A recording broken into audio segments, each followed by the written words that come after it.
it's that time of year. It's that time of year when everybody gets fat, right? Mm-hmm. It's that time of year when everyone goes off their diet, everyone goes off plan. But if you have food that tastes good, you don't have to go off plan. If you got some Piedmontese steaks, you don't need to worry about what's being cooked up for Thanksgiving or what's being cooked up for Christmas, or you don't have to involve yourself with what everybody else is doing. Mm-hmm. You can keep it keto or keep it keep that protein up nice and high with some Piedmontese steaks. I cooked up a big old ribeye. Did you let it sit? Night. I did. That's always tough. I was successful letting it sit, and I did a reverse sear, which I've never done before. Mm-hmm. I couldn't figure out how to do it either because like the ribeye was gigantic, and then so I was just like, I don't know what to put it in or put it on, so I put it on like an iron what the hell are those called, cast iron pan, and I threw that in the oven, cooked it like that for probably like 20 minutes because it was massive. Somebody just told me like, oh, you only need to do like 10 minutes, but this thing was huge. So I did 20 minutes, and then when I took it out, I cooked it for about another 5 on each side, and it was just absolutely ridiculous. It was so good. Yeah. I ate the whole thing. Well, I had a little help from Daisy. Oh, really? You gave her some? My little doggy, she helped me with some of it. Yeah. One bite for us would be like half her body weight. So I know. And I saved the dog bone. I put the dog bone in the freezer because her birthday's coming up. Oh, yeah. That'll be cool. You got to take a bunch of pictures for us. Hell yeah. Yeah. So if you guys want to check this stuff out, like Piedmontese beef has been huge for me with this whole shred down thing. And when I noticed, the biggest like eye opener was when I calculated Piedmontese macros, and then I had, I had ground beef, and I'm like, oh, I definitely don't want that. I'd rather have this because I could have way better stuff here. Yeah. Yeah, but anyway, during this month, we're actually not running a promo code with them. They are just giving everybody 25% off. Damn. Yeah, so if you guys want to... They're getting serious over there. Yeah. So if you guys want to check this stuff out, head over to Piedmontese.com. That's Piedmontese.com. Everything's already 25% off, but if you guys want to support the show, use the link in the show notes right now.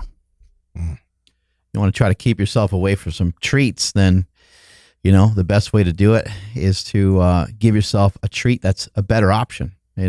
Going with like a Quest bar, the Quest donut bar, or going with a Quest cookie. I have where we go for Thanksgiving every year. I have that house stocked up full of Quest bars and Quest cookies, and that way when I see somebody else, diving into cookies and whipping out the ice cream and desserts and stuff, I get to enjoy something too, but it's just something a little different. Yeah, we talk a lot about like habits and stuff on this show, and it's a really cool thing. Like Andrew, I think you just said this when you're potentially dieting and you're craving something, and the first thing that comes to mind is a Quest Hero bar instead of a cookie or something else. Like that's what you want to, that's what you want to have a lot of. Yeah. Okay, go for it. And it's more of it's not even like half and half at this point. Like it's not because like, oh, I want a healthier option. Like, no, I literally just want a hero bar because they taste that good. Yes. Like that's, again, I'm really focused on stuff right now with my body and my physique, but I truly do just want like a hero bar. It's it sounds silly, but yes, it is that damn good. Mm-hmm. Yeah. And good. And you're just trying to have habits that are a little bit better than what you had before. That's the way you're going to make progress. Yeah. You guys seriously do need to try out these hero bars, the chips. Everything is incredible. Head over to questnutrition.com right now, and at checkout, enter promo code MarksQuest for 20% off your entire order. And our boys over at Perfect Keto, I'm still mixing up that MCT powder oil, probably about every other day because I don't do a regular fast all the time. Sometimes I'll do a regular fast and not have the MCT oil powder. Sometimes I'll just have coffee. Yeah. But I've been mixing in the MCT oil powder. It gives me a little extra burst. I also mess around with the instant coffee that they have that has MCT oil powder in it as well. And I also mess with the ketones that they have. So I like that product as well. That MCT oil powder is really good. If you can, just when you go home, grab a small little plastic bag. If you can just go into the salted scoop, just go into the salted caramel, put the scoop in the bag, and the next time we podcast, I'll think about it. But it might be just half a scoop at this point. Yeah. Yeah, days like today where I'm feeling a little bit more hungry because I've been fasting every single day. Days like today where I need a little extra something, I reach for the MCT oil powder, and I'm a fan of vanilla. So after this podcast, I'm actually going to mix coffee with the vanilla MCT oil powder. I don't understand it. These two guys over here understand it, but like for me, it just helps. The hunger goes away.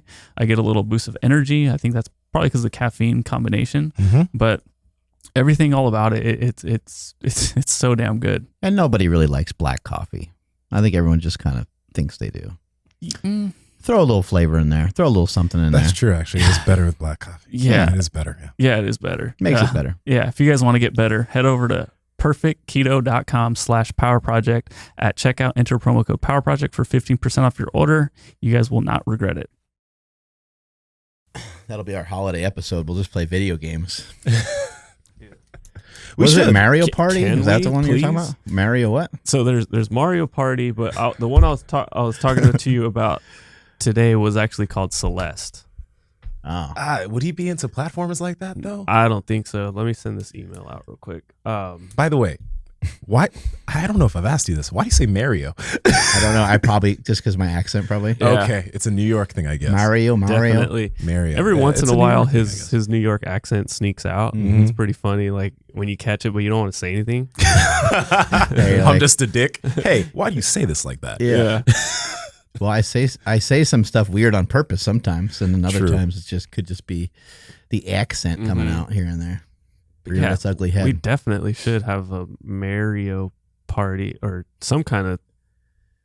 If I can figure out how to stream it from here, Hey, that'd be dope. that would be so dope. I'd wreck everyone. Not in Worms, Not in Worms. Yeah, I don't have any experience with that Worms game. is great. not in Smash You'd be Bros. You'd be addicted. Yeah, not in Smash Bros. Either. I can't play enough. Okay, so that's 0 for 2. Okay, well, you know what? I'll figure something out. We'll do this later. Don't get me mad. Mm-hmm. Yeah. How was training this morning, Mark? It was great. Yeah, Yeah. we got in some back training, trained some lats. I like doing some, doing like a bodybuilding style workout. You can kind of get into some of those exercises, and you can kind of wake up halfway through the workout. You don't need to be as up for it as you do for a powerlifting workout. Do you find these workouts harder or no? Sometimes. I mean, yeah, just like getting through the whole thing. Sometimes it's harder. Okay. Here we go. We got Adam's Adam. here. We got Adam over there. What's up, buddy? Yo. How you guys doing? We're doing great. Great to have you on the show today. Yeah, man, really stoked. I'm fanning right now. I'm like, oh shit. Cool. I'm on. Where you out of? Where are you living at? Austin, Texas. Oh, awesome. Dope. Yeah. A lot of cool things down there in Austin, Texas. Our friends over at On It. There's also what do you got? There's a bulletproof coffee shop that I've been to down there before. Got all kinds of shit down there. Tim Ferriss is down there. Yeah.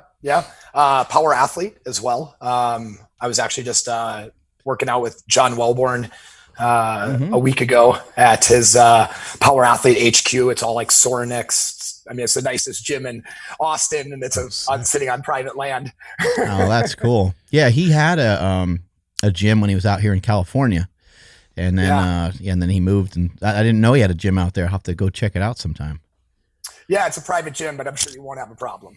Yeah, good guy, man. That guy knows a lot of great information.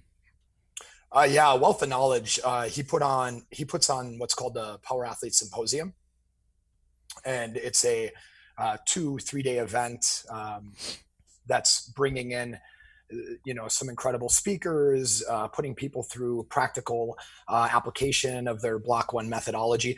I was really fortunate to get to serve Strong Coffee at his event, and all the proceeds go to neuroblastoma. So it's a pretty big deal to him and his family, as they know some kids affected by that disease. Yeah, he was a 10-year NFL pro, and then he also competed in the CrossFit Games, like weighing like 300 pounds or something crazy. That's what I heard. But when you see him, the dude's pretty shredded. I mean, he's in good shape. Yeah, he's in good shape. The other day he was like wiping his brow, and I'm like, damn, John's got a six pack, dude's ripped. I'm like, who knew he had all that under his, because he's always wearing long shirts, long sleeves. He always is, he's draped. Have you always been into training? Have you always been into trying to, like, because John Wellborn and some of these other people that we know that you're interlinked with, they have kind of untraditional methods. Have you always been kind of maybe in search of unconventional training methods, or you've been in search of the truth, or, you know, what is it that attracts you to some of these things? Yeah, both. I mean, it really started all when I was younger. You know, I was 12 years old, and a lot shifted in my family at the age of 12. I had a mom who was a nurse, and she just had this bleeding heart, and, you know, ultimately so did my dad, because he supported all these decisions that she made. And one of them was to adopt a child from the hospital that was a paraplegic. And when that happened, when this boy was brought into our house, you know, so were strangers, meaning, you know, his help, like nurses, and what it also created is it created a huge dynamic shift in the family. I went from being the baby of the family to kind of almost being like a standby, because, you know, my little brother needed so much medical care, so much personal care. And I, you know, found, it found me. I inherited this rusty barbell, one of those like old school thin ones with like the metal cast iron plates that are, you know, like thicker. They don't actually get bigger. They just kind of get, you know, and it was given to me by my uncle, my great uncle, when he passed. And it all kind of happened at the age of 12. And I started isolating myself in my bedroom, because I had a very, you know, for as loving as my dad was, I had a very physical father too. So I just, you know, started isolating myself. And one of the nurses of my little brother saw me working out, and I had a Reebok stair stepper like propped up against my bed. I was doing like some incline presses, you know, just trying to figure it out.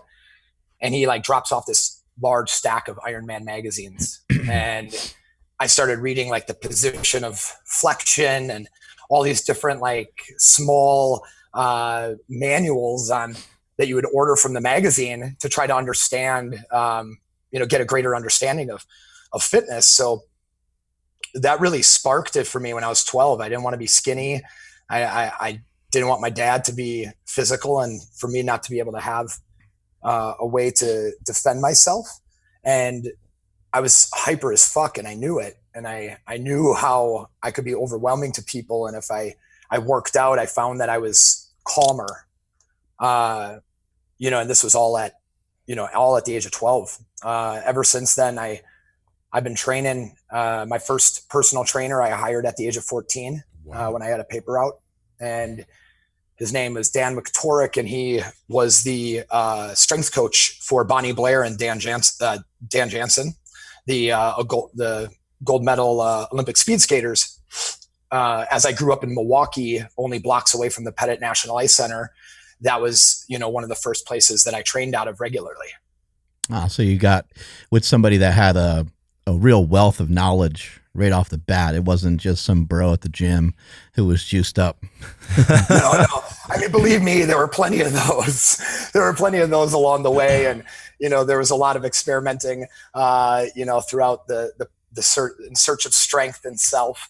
And, but yeah, I mean, it really kicked off at a young age. And I mean, to answer the question, you know, unconventional, what is conventional anymore? And, you know, to truly understand unconventional, you have to understand it's all intertwined. Mm-hmm. And I think there is no difference between strength training and mobility and, you know, a lot of these things, because without one, you can't really even have the other. I love some of the way you're framing some of these words. I find that fascinating about a lot of people. What do you mean by bleeding heart? You mentioned that your mom had a bleeding heart. What do you mean by that? I know that you're not saying literally. Yeah, not literally. Yeah. So everybody used to always say my mom was like Mother Teresa complex. You know, throughout my life, I have had 4 foster siblings, 1 adopted sibling, 7 random pets that my mom nursed back to health, 4 foreign exchange students, that weren't even our foreign exchange students. They were landed in bad positions and had to find emergency homes because they were put in like abusive homes. Some kid comes from Spain and he's like being put in a basement without like a bed, just because they get a check or something, like whatever the fuck was going on. I was kind of too young to remember it. But, my mom really, she constantly was pouring herself out there. And, and in some ways, sadly, not in full, she wasn't fully present with her own family because she was always constantly seeking to help others. So a true bleeding heart, right? Yeah. Did your mom maybe come from a broken home? She came from a really interesting home. She had a lot of medical issues. When she was younger, she was flown out to California because of her medical issues. There was a special doctor out in California, and she was living in Cedarburg, Wisconsin, this very rural area of Wisconsin. Her neighbor had dirt floors. My mom was born in 1942. And so it was definitely a weird family. Her dad was an alcoholic, died, before I was born. And died before she was 38, something like that. So, there was definitely, there were definitely some interesting things happening there. What have you personally learned from that? Have you learned that maybe like, I'll just throw it out there. Yeah. What have you learned from that, seeing that firsthand and then, having to deal with that? Yeah. I think what's interesting is I think it's growing up in that and being on the outside are two totally different things, right? Like to everybody else, it was amazing. She constantly was doing unthinkable things, in the sense of like, how'd you get that animal back to health? Like, how'd you do this? Like, why'd you do this? And the whole time I'm just like hoping she comes to a soccer game. Right? Like that's all I wanted, and so when I see it from like the inside as a father myself, I know that it's how important it is to help others. But at the same time, somebody once said, like, keep your pie small, right? And like, there's a finite amount of time, there's a finite amount of resources. And if I continuously pour myself out to others haphazardly, am I going to be able to have the ability to care for my two daughters and my wife in the same way that, I expect myself to, or that they expect me to, or whatever expectations are placed in that situation of being a father. And I don't want to just be a father. I want to be a great father. So when I look at the mistakes that, my mom and dad made, they weren't intentional. They weren't, malicious. History has a way of repeating itself, so my grandpa died, my mom's dad, of being an alcoholic. Well, so did my brother. So my brother died when I was 22 years old and of a drug overdose in my bed. And it was all alcohol and shit that led him to that point. And, I look at my mom and I'm like, you had 6 sisters, like all this going on. Your parents owned a business. Like there's a reason why your dad wasn't able to take care of himself, or people weren't able to like take care of him, and then so on to my brother's health and my brother's life. So I have a lot of mixed emotions about it. It's like sometimes I just, I'm mad at my mom. Sometimes I'm fully understanding, but it's as family can be challenging. Yeah, it can be really frustrating. And then also, I think the main thing as an individual, like you don't want to bring that out into the world and have everybody else have to deal with it, especially every day. No one really deserves that burden. Like you had to take on that burden. You were born with it. You were born with some advantages and some disadvantages, and you're born with some shitty stuff and some good stuff. I'm sure you could see the silver lining in some things. And then also too, you can't really go back and change anything, and makes and shapes who you are. If you didn't have some of those things, maybe you wouldn't have found lifting, and maybe you wouldn't have found the passion. There's a lot of people that go through life never finding like a real passion. You know, it's Yeah. like pick your poison. Like you rather get, you know, abused as a child, or you'd rather not fulfill your hopes and dreams of who you can become. I mean, like they both sound a little bit like a tortured life. And you know, nobody gets out of life alive. You know, we all have scars, and we all have things. Do you think that lifting was like a pivotal thing that you had to hang on to? Do you feel like that's something that has just always been there for you? 100%. Yeah. So, I mean, it like I said, it started so young. You know, I had very early aspirations. I mean, like at the age of 13, 14 years old, I said I was going to be on the cover of, you know, Muscle and Fitness, right? Like I was going to be one of the best trainers in the world. That was what I said growing up. And as I went through high school, they'd be like, oh, what kind of college you want to go to, this and that. And, you know, I mean, really the only reason I wanted to go to college is because I was a collegiate level soccer player, you know, like in that fact. So I'm like, well, if I'm going to keep playing soccer, like I got to go to college. Mm-hmm. So I went to school for nursing because that made sense to me based on like how I grew up and helping people. And I quickly saw the medical system and I was like, get me out of here. And I went and worked at Bally's Total Fitness. So I dropped out of college at 19 after 1 year and worked at Bally Total Fitness. And that's where I started my fitness career. And yeah, I mean, coincidentally, my fitness career ended while living, you know, in the sense of being a trainer full time, ended while I was living in California. And I had a chance to meet and become friends with Don Wildman, who was the founder of Bally Total Fitness. And his son even remembered me from Cudahy Bally Total Fitness from like 20 years earlier, from like some like routine visit when he met me.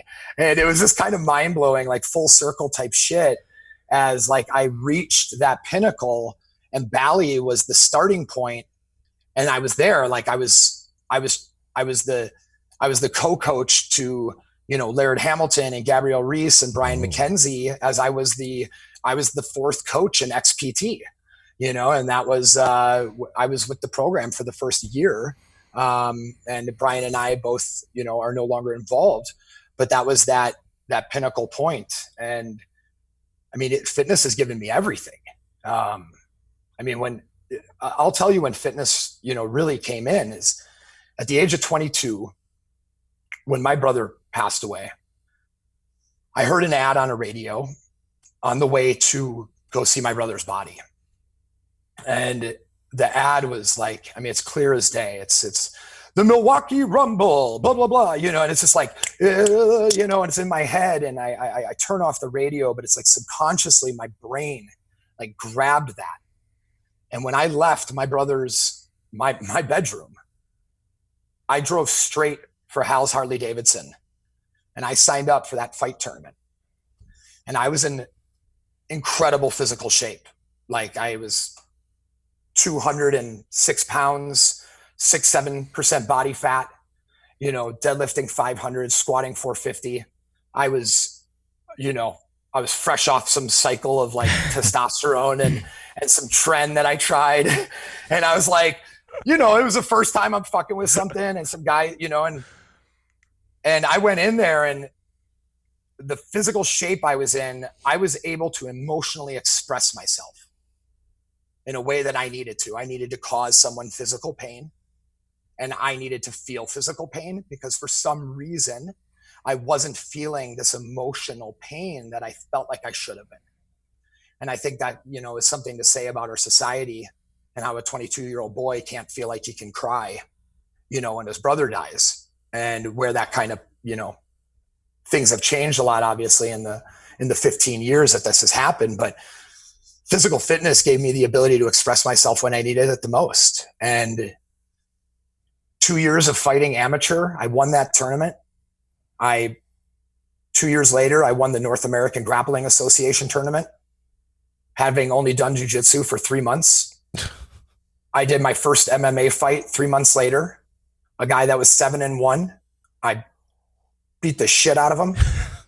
I was so tired though. He ended up getting me in a choke and he was like, at the end of the fight, he was just like, dude, I've never been hit so fucking hard in my life. And I'm like, that's a 450-pound back squat. You know, like I'm just like thinking to myself, like, no diminished returns. I'm going to keep going. And and I just kept going. So I fought for 7 years professionally, all while I worked my way through an electrical apprenticeship. And, the electrical apprenticeship all kind of started because my brother was a construction worker, and we had this idea that he would be the contractor and I'd be the electrician, and we would start building houses and, all this and that. But I didn't know he had another plan. So some of your story sounds like a odd combination of Nsima's story and my story together. Yeah. With the nursing and the soccer and the brother's death and stuff like that. Minus, fortunately for us, we've never had to deal with abuse, but a lot of the other things sound very common. And then having lifting, be that common thread, that kept us going. I've kind of, bigger, stronger, faster was for me like a film that motivated me to keep going and like understanding like I was doing the right thing. And I thought you were gonna say it motivated you to do steroids. No, because it's done that for a lot of people. No, I always knew it existed. I was the kid that got in trouble when I was 17, when the internet was like so early on, and I was searching steroids on Alta Vista because I was interested in the anabolic side of it and like how we're synthesizing more proteins. And I was like nerding out as a very young kid. And I was like, oh shit, like this compound derived from testosterone, whether it's Winstrol or, it's derived from DHA, some DHEA or whatever it is some substrate can do this for you. I'm like, that's incredible. Right. And like the human body is incredible because we can process it and we can listen to the drug. And I'm now on testosterone, TRT, and it's medically watched, and I had to do it after all the weight cutting, the head trauma. Low testosterone is directly, they've done a lot of science how it directly affects the gut function, and gut function can affect testosterone levels. There's like all these depression and things like that. Yeah. And going through what I've been through, so many people have been through so many things, but telling my story, it's like losing my brother like that, fighting the physical things that I had to do because of the emotional expression I needed. And in so many ways, like my body is now dealing with my brain's decisions. I have bone spurs on my neck. I have a L3, L5 that's slightly shifted with a slightly externally rotated left hip socket, from throwing kicks for, I was a soccer player, went to being a fighter who is known for kicking so fucking hard, I would take people's legs out from under them. I'm swinging a 500-pound deadlift bat as a leg, and people would just be like falling over. Yeah. And now my hip, but it got me through what I needed to get through. And now it's like, I feel like I have a new thing to get through, which is, fixing myself. And maintaining my strength, to, as you said, the silver lining, be resilient.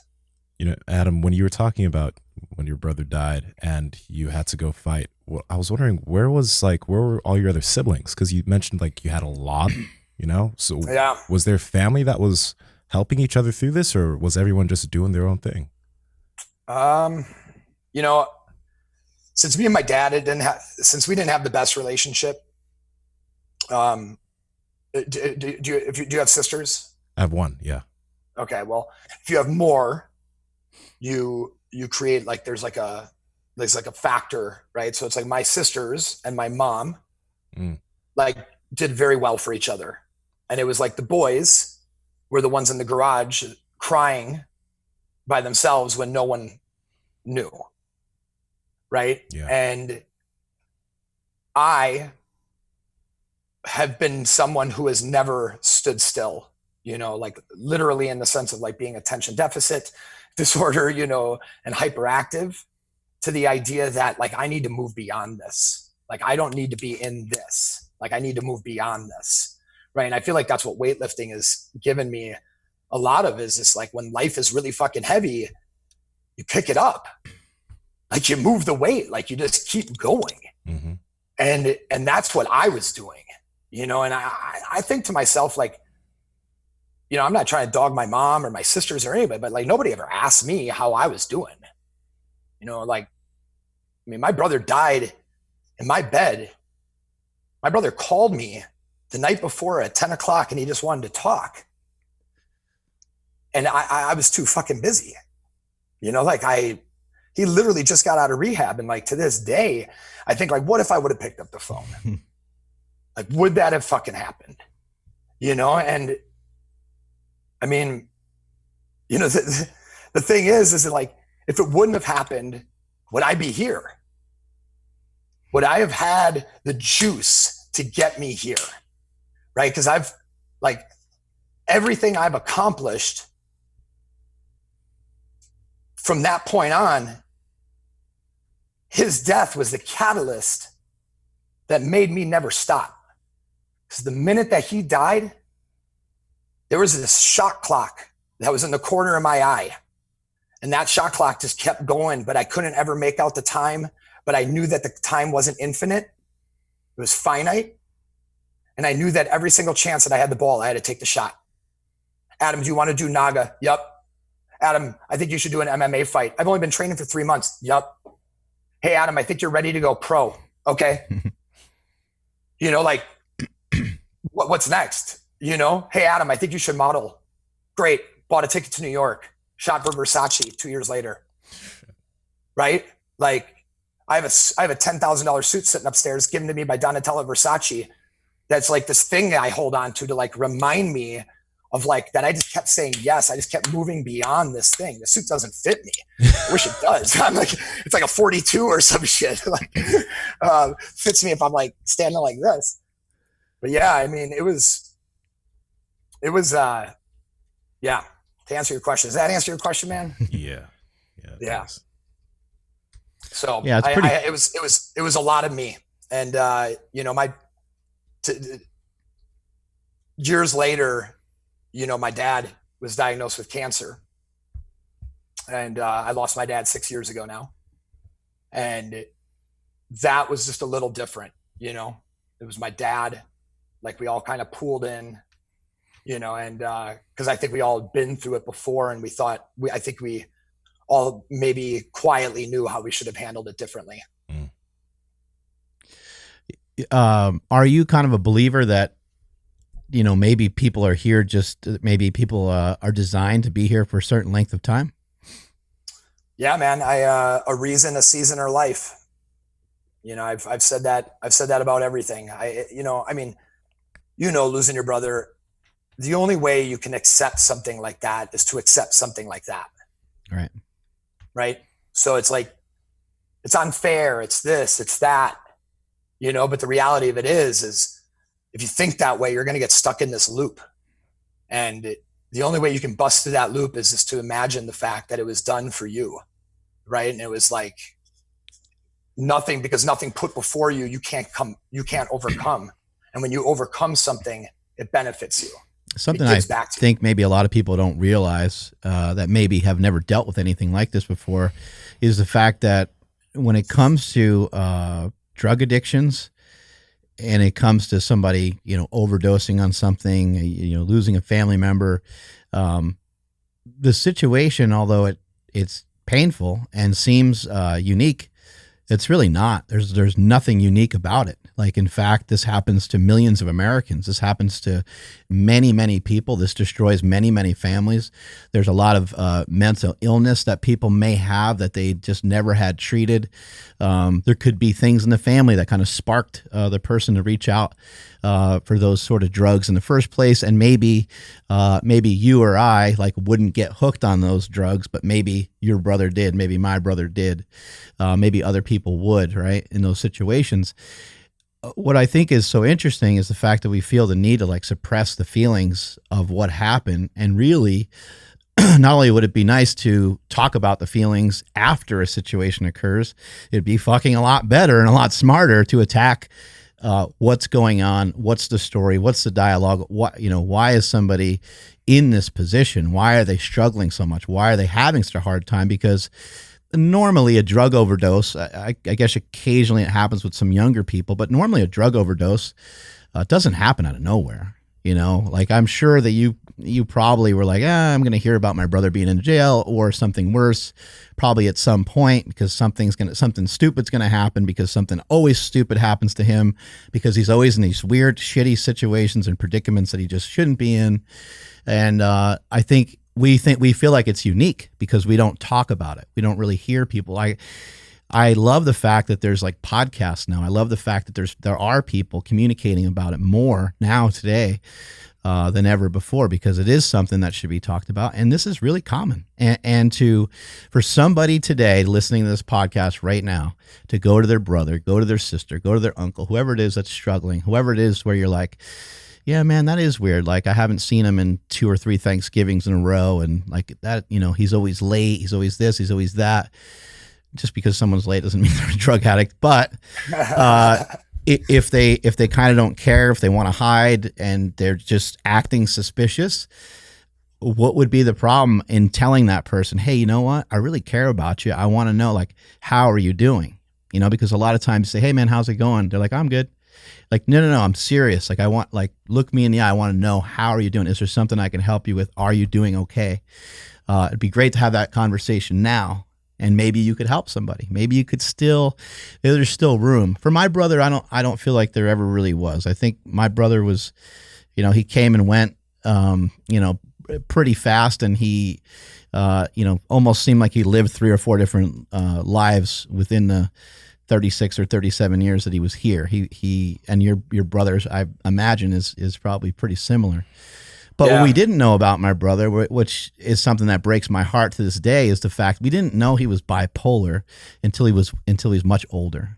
We didn't know that. We didn't know he was struggling with a mental disease, and we didn't understand the fact that mental disease amplifies and grows stronger and stronger. And there's so many people that are in the same boat. If some people could make it until they're about 40 or 42, you can still kill yourself at any age. But if you look at the statistics of people that are bipolar, they kill themselves a lot of times between like 33 and 43, you know, but right between those ages a lot of times is where you see that happen. And it's like, man, if we could figure out, you know, something to learn about this earlier, you know, how could we have diagnosed this earlier? How could we have found out earlier? We just didn't know. We just thought like, oh, this is a drug addiction. And then you probably been down this road too. You know how complicated this gets, because they won't treat you for drug addiction unless you get treated for a mental disorder, and vice versa. They won't treat you for a mental disorder unless you get clean. And you're like, no one will fucking help me. I'm sick. Like people can tell you flat out.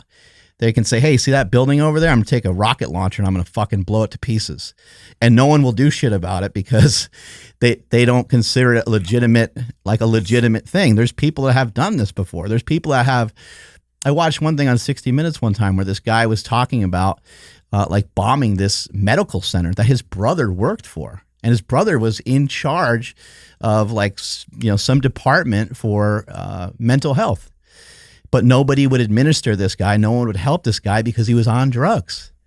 They're like, we can't help you with that. We're sorry to have those thoughts, but you can't be administered into our program.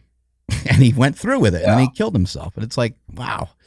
I don't know what I don't want to be the person to bitch about something and not have a solution. I think the solutions are probably pretty complicated. I don't really know what they are, but I do feel that if we all took responsibility, I think things would be better. I mean, I think we're doing it right here. You know, we're talking about it. I think the biggest problems in America today, things like depression, things like whether it's, you know, sexually transmitted diseases, early on pregnancy. There's like an array of topics in which we just avoid, right? So we avoid talking about death, right? It's like the rest of the fucking world celebrates death. Like somebody dies and you take some Jameson and kick a harp down the road or something. I don't know what, you know, people do, or, you know, but like we are the only people, because we're constantly trying to create the space of perfection where it's like, oh, the white picket fence, you got this, you got that. Like there's nothing going on. I mean, shit, when I was 7 years old, my brother had a seizure on top of me. Right? We're like sitting there watching TV, as a seizure. He falls on top of me. I have no idea what's going on. He was drinking milk. So I thought he was allergic to, so I like stopped drinking milk for like 6 months after that, thinking like you could get seizures from milk or some shit, because my parents weren't being clear to me. They weren't telling me like, no, Andy, Andy did some things wrong. They lied to me. They said he went on vacation. He went to prison. Like there were these things like I almost died from drugs, right? Like fucking 9 New Years ago, I took some ecstasy and drank a glass of orange juice that I didn't know was laced. And I fucking fell over, hit my head on the toilet so hard I cracked the toilet, and I was foaming from the mouth. Like if I would have had an earlier understanding of how damaging drugs were, I would never even have like walked through that door, or I would at least have a greater understanding. It's like in Germany, a kid can drink at 16 and the rate of alcoholism there is it's nothing. It's because they respect it. They know how to handle themselves accordingly. Mm-hmm. Right. And I think like, I'm only saying that stuff because people look at me and they're like, Adam, you have your shit together. Like you're a perfect dad. You're this, you're that. It's like, yo, I almost died once and I lost my brother to drugs, and it still didn't change the exact course of my actions. Like to be like on the other end of the spectrum, I was still walking that line, and it's like, so it's like anybody who's listening, it's like, yeah, like care, you see that scene in Patch Adams. You ever seen that movie? When he like drops down, he starts saying hi to people and doing like random funny things to see how people react. And like so many people just react, and they just like they don't know how to react to something that is genuine, like a real conversation. And I mean, we had a friend that, we had a scare with, and, just last night that somebody like threatening to like take their lives and take their own life. And I'm like on the phone calling like 5-6 people that he knows, like telling somebody to stop by his house, because I live like an hour away from there. And if he can't do it, I'm hopping in the car. Like here's a person who has all the friends in the world, all the outlets he needs, and he doesn't feel like he can talk about it to people, and he thinks he's alone. I mean, man, like that's you're not alone. Yeah. Anybody who's out there, you are not alone. Believe me, there's somebody who cares. I want to reiterate the fact that what both of you guys are talking about right now, because like my cousin, and this was about 2 weeks ago now, he's just a little bit older than me. And I remember talking to him at his sister's wedding and like, oh yeah, man, we're going to talk more. He had issues, and he legit just died 2 weeks ago in his garage because he had drugs and alcohol in his system. He was like 29 years old. Like this is the first time that something like this has happened in this situation. It's just crazy that we're talking about this right now, because a lot of us in the family, like we just weren't in contact with them. Like everyone was doing their own thing, and we all knew that there were issues, but like, I mean, this conversation's happening for you, like right now, yeah. that's the crazy thing. I mean, like being able to take that and like somebody else, like like Mark said, there's so many people going with this. It's crazy. I'm sorry that you went through that, man. Like that you and your family have to go through that, because it's not easy. Losing my dad to cancer was such a better way, right? Like it softened him. It let us reconstruct our relationship built off of his weakness and his loss of like superiority. Cause he knew like, I don't know. I mean, you're still my dad. Like you were still, but like you could see that because he was physically weak inside, he was like willing to like listen to me now, and he was willing to hear me. And I had 3 years to get our relationship back. And, my brother is just gone. I mean, the last conversation me and my brother had was, he was mad at me for telling my parents about his drug abuse, and he went to rehab. And, that was really like the last conversation. Cause he didn't want to see me in rehab. And, basically Also, like you also didn't answer the phone for a specific reason, like I don't think people understand how much weight, and you guys didn't reach out to your cousin either for a certain reason, because you're like, that's just all so heavy. You know, we all have that friend, right? That calls us, that means well, that's fun and loving and caring, and they call you once a year and they want to talk to you for 45 minutes, and you're like, I just don't have time to talk for that long.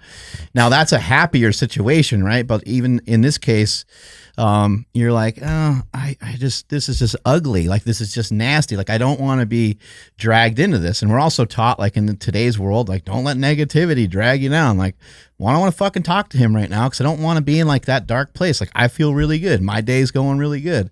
My life's really good. Things are really clean and clear for me, and I feel great. And so it's easy to get that way. I mean, I've had so many phone calls from both of my brothers that I didn't pick up because I'm just like, I do not want to hear anything from either one of them. I don't want to hear their excuses. I don't want to hear why life's not going their way.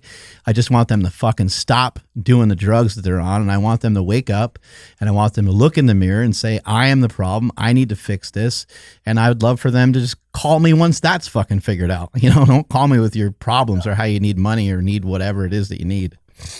Yeah, I mean, honestly, I thought my brother was going to ask me to get him Coke. You know, he knew I worked at a nightclub on the weekends, and like he once asked me before after a stint in rehab, and I remember just like getting very mad at. I'm like, Mom and Dad just spent 40 grand on you going to fucking rehab, like, and you're asking me for Coke. You're one day out, like, no, like, I mean, come on, man.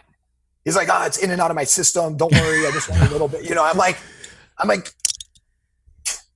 what? I mean, yeah, it was, but a reason or season or life. And, he really gave me greater reason, for my life. So, I mean, what would you tell to somebody who maybe does have the opportunity to answer the phone? What do you think is there a first step?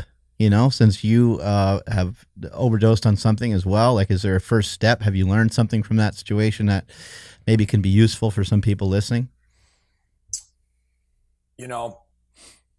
I think that ultimately it's hard for me to say this, but if somebody has their mind made up, they got their mind made up, and I think that any help you give them is comfort for yourself to say that you did everything you could.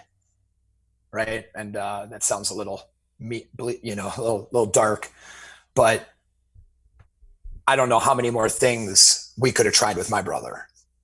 I mean, it was everything. Like, I quit. When I said I dropped out of college to go work as a construction worker alongside of him, to literally keep an eye on him.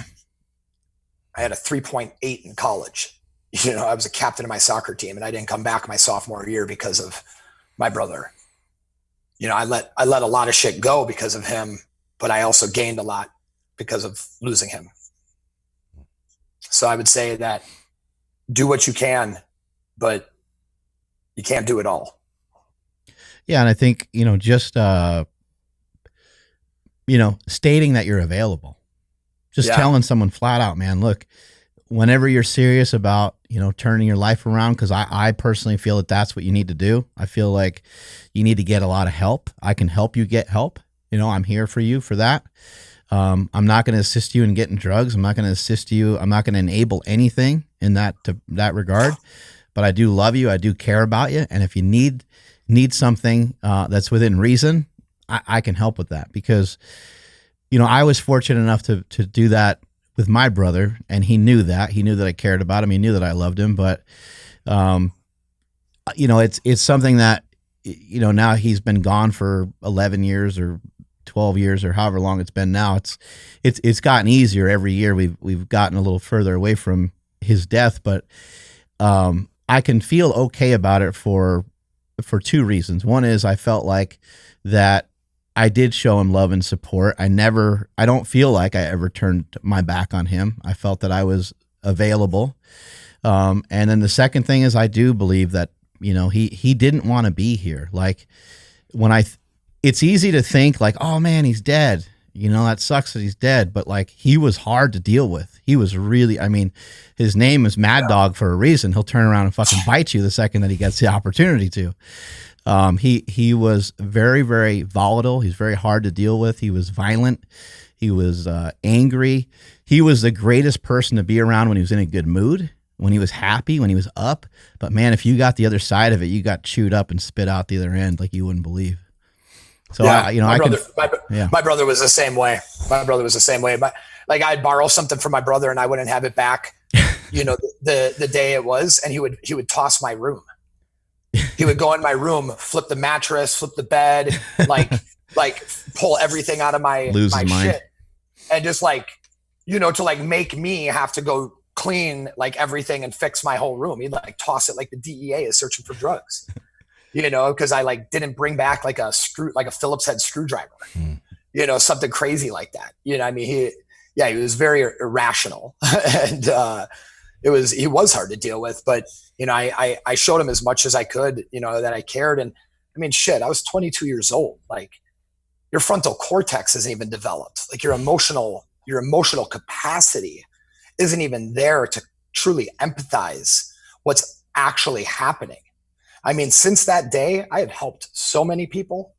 I mean, I smacked the shit out of somebody and took their drugs out of their closet because they were on a 4-day binger, a client of mine.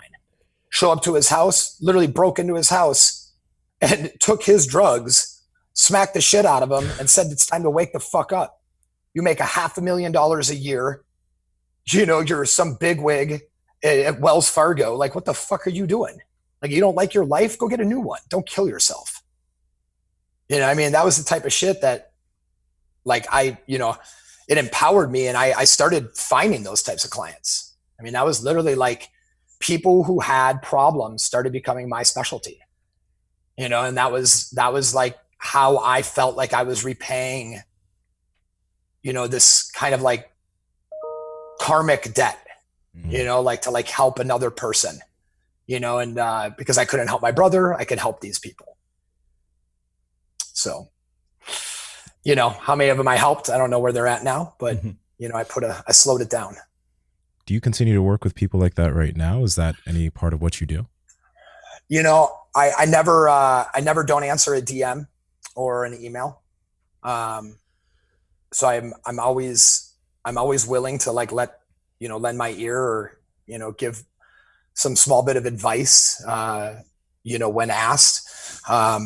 A lot of my focus on mental health, because, as I view a lot of these problems to be mental health, I shifted into the company I started as, the product that we focus on is focused on emotional health and, reducing anxiety, depression, and giving you proper nutrients you need. So it's kind of my roundabout way that I continue to help. But I mean, my last couple of clients were, recovered meth addicts that, were like, some kid of some movie star, type shit when I was living out in LA.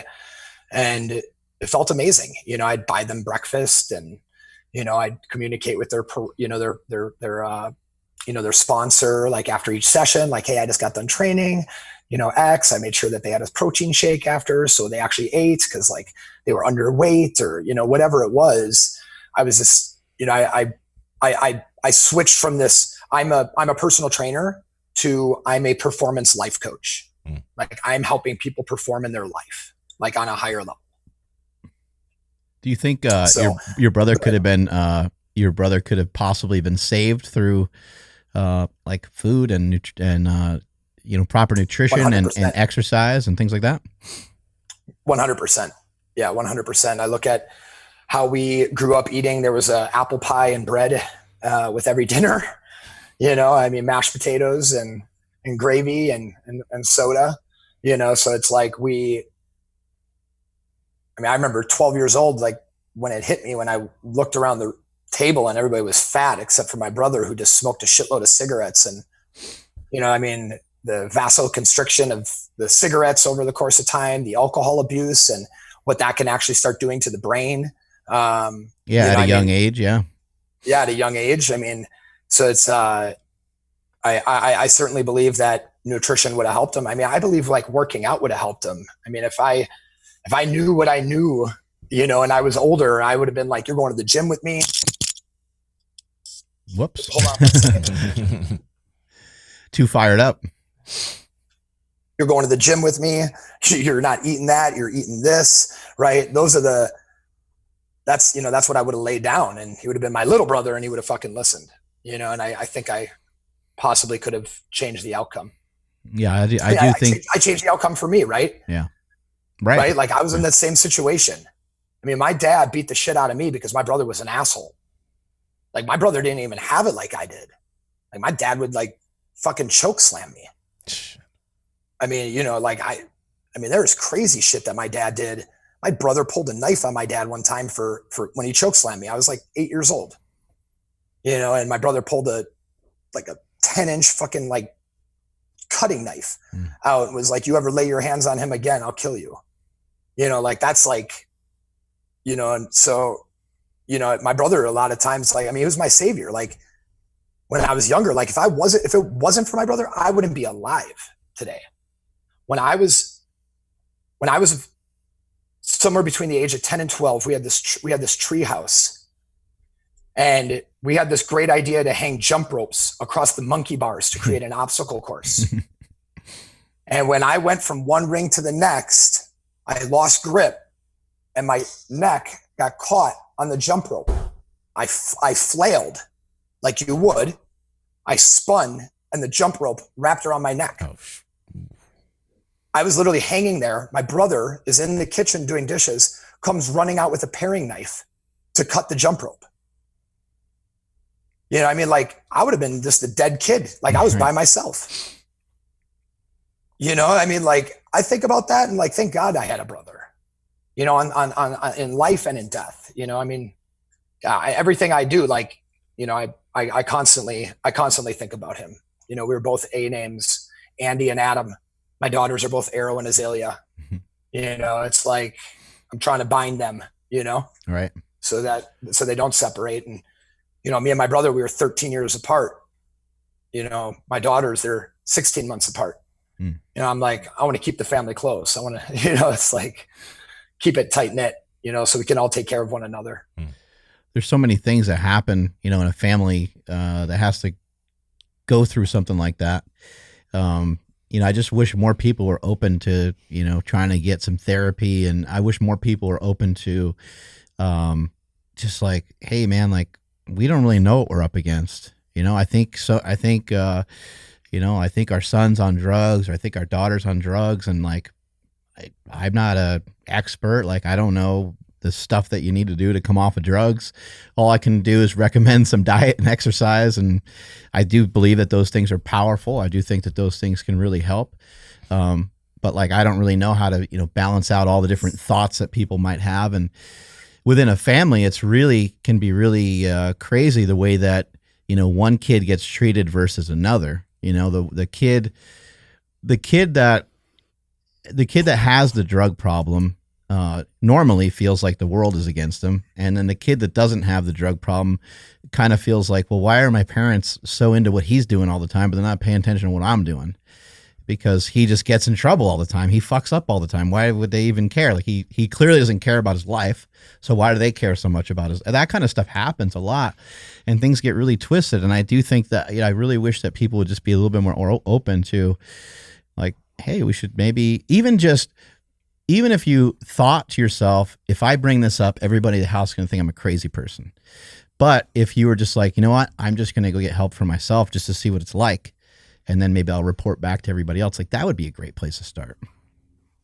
100%. I mean, you know, I think what's interesting is the conversation isn't, you know, it's far more on the men's side than it is on the female side, right? Like women have a much easier time talking about their feelings, what they're going through. You know, I see my wife and she's got 3 friends that, you know, she can, the minute we get in a fight or something like random is happening, it's like those 3 people are on the phone in seconds, you know, and it's like, this is what I'm dealing with. This is how I feel.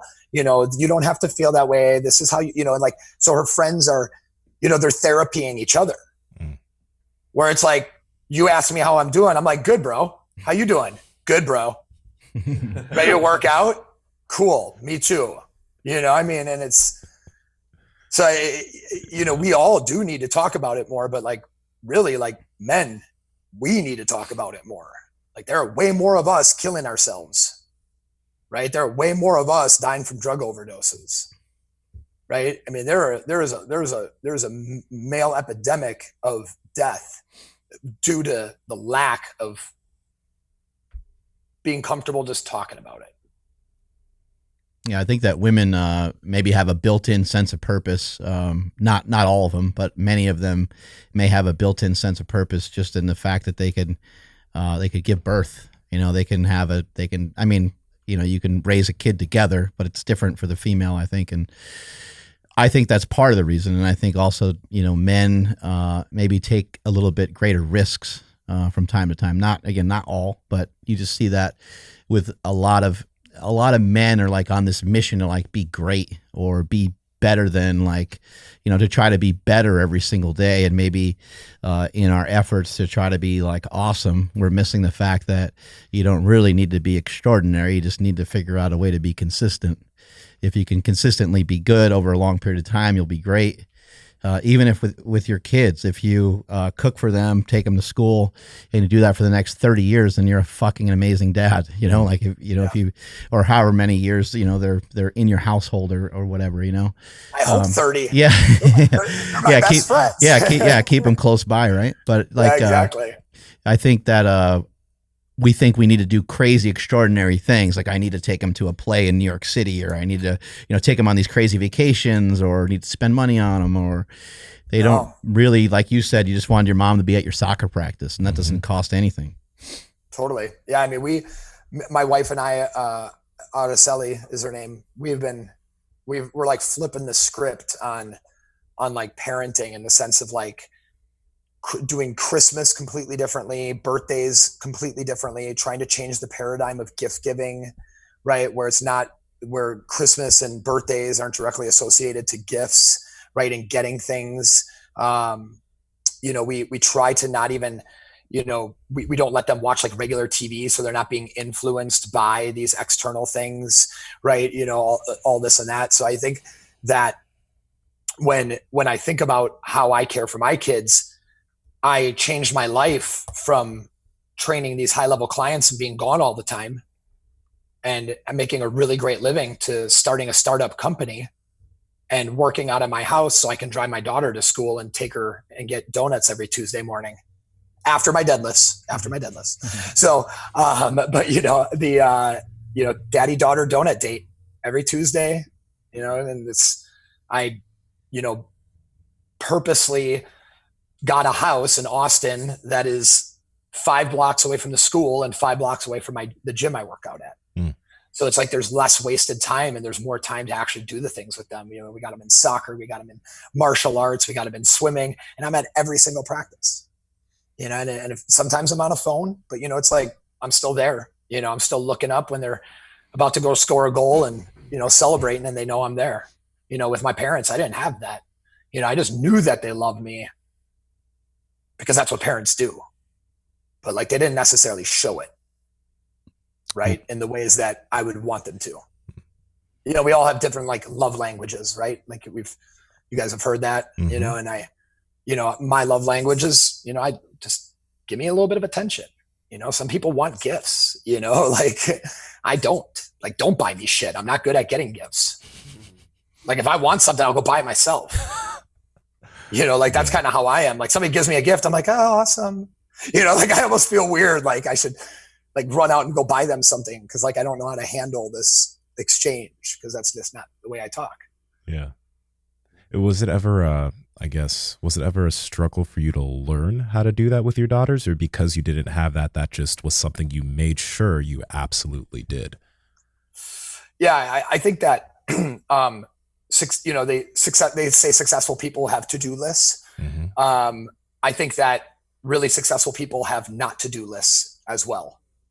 And there's a lot of things on my not to-do list, and then there is to be on my to-do list. It's a lot easier that way. Like there are so many things I can do, to be a better father, to, complete this conversation between, daughter and dad kind of thing, and make it great. There's so many things that it's far easier just to focus on the things that I don't want to do, which are the things that I learned from, my brother, my dad, my mom, other people around me. I've been really blessed to see really good parents too, like really good parents. Some of the clients that I've had that are super rich and uber successful and ultra busy, yet they maintain this great cohesiveness at their house, and they're with their kid, whenever they can, and they give them the highest quality time. Like kid comes into an hour on a $220 session, and it's like hour stops. Now we're just boxing with the kid and having a good time, and then we figure out the workout later. Like that's like an awesome parent. Like, yeah, like this is your only hour. Your kid interrupts it. You're paying me $220, and you're like, hey, can we use box? With, yeah, sure, no problem. Like, yeah, that's an amazing parent. So I've learned a lot from some great people, and my parents they had their glimmers of they had their really high points.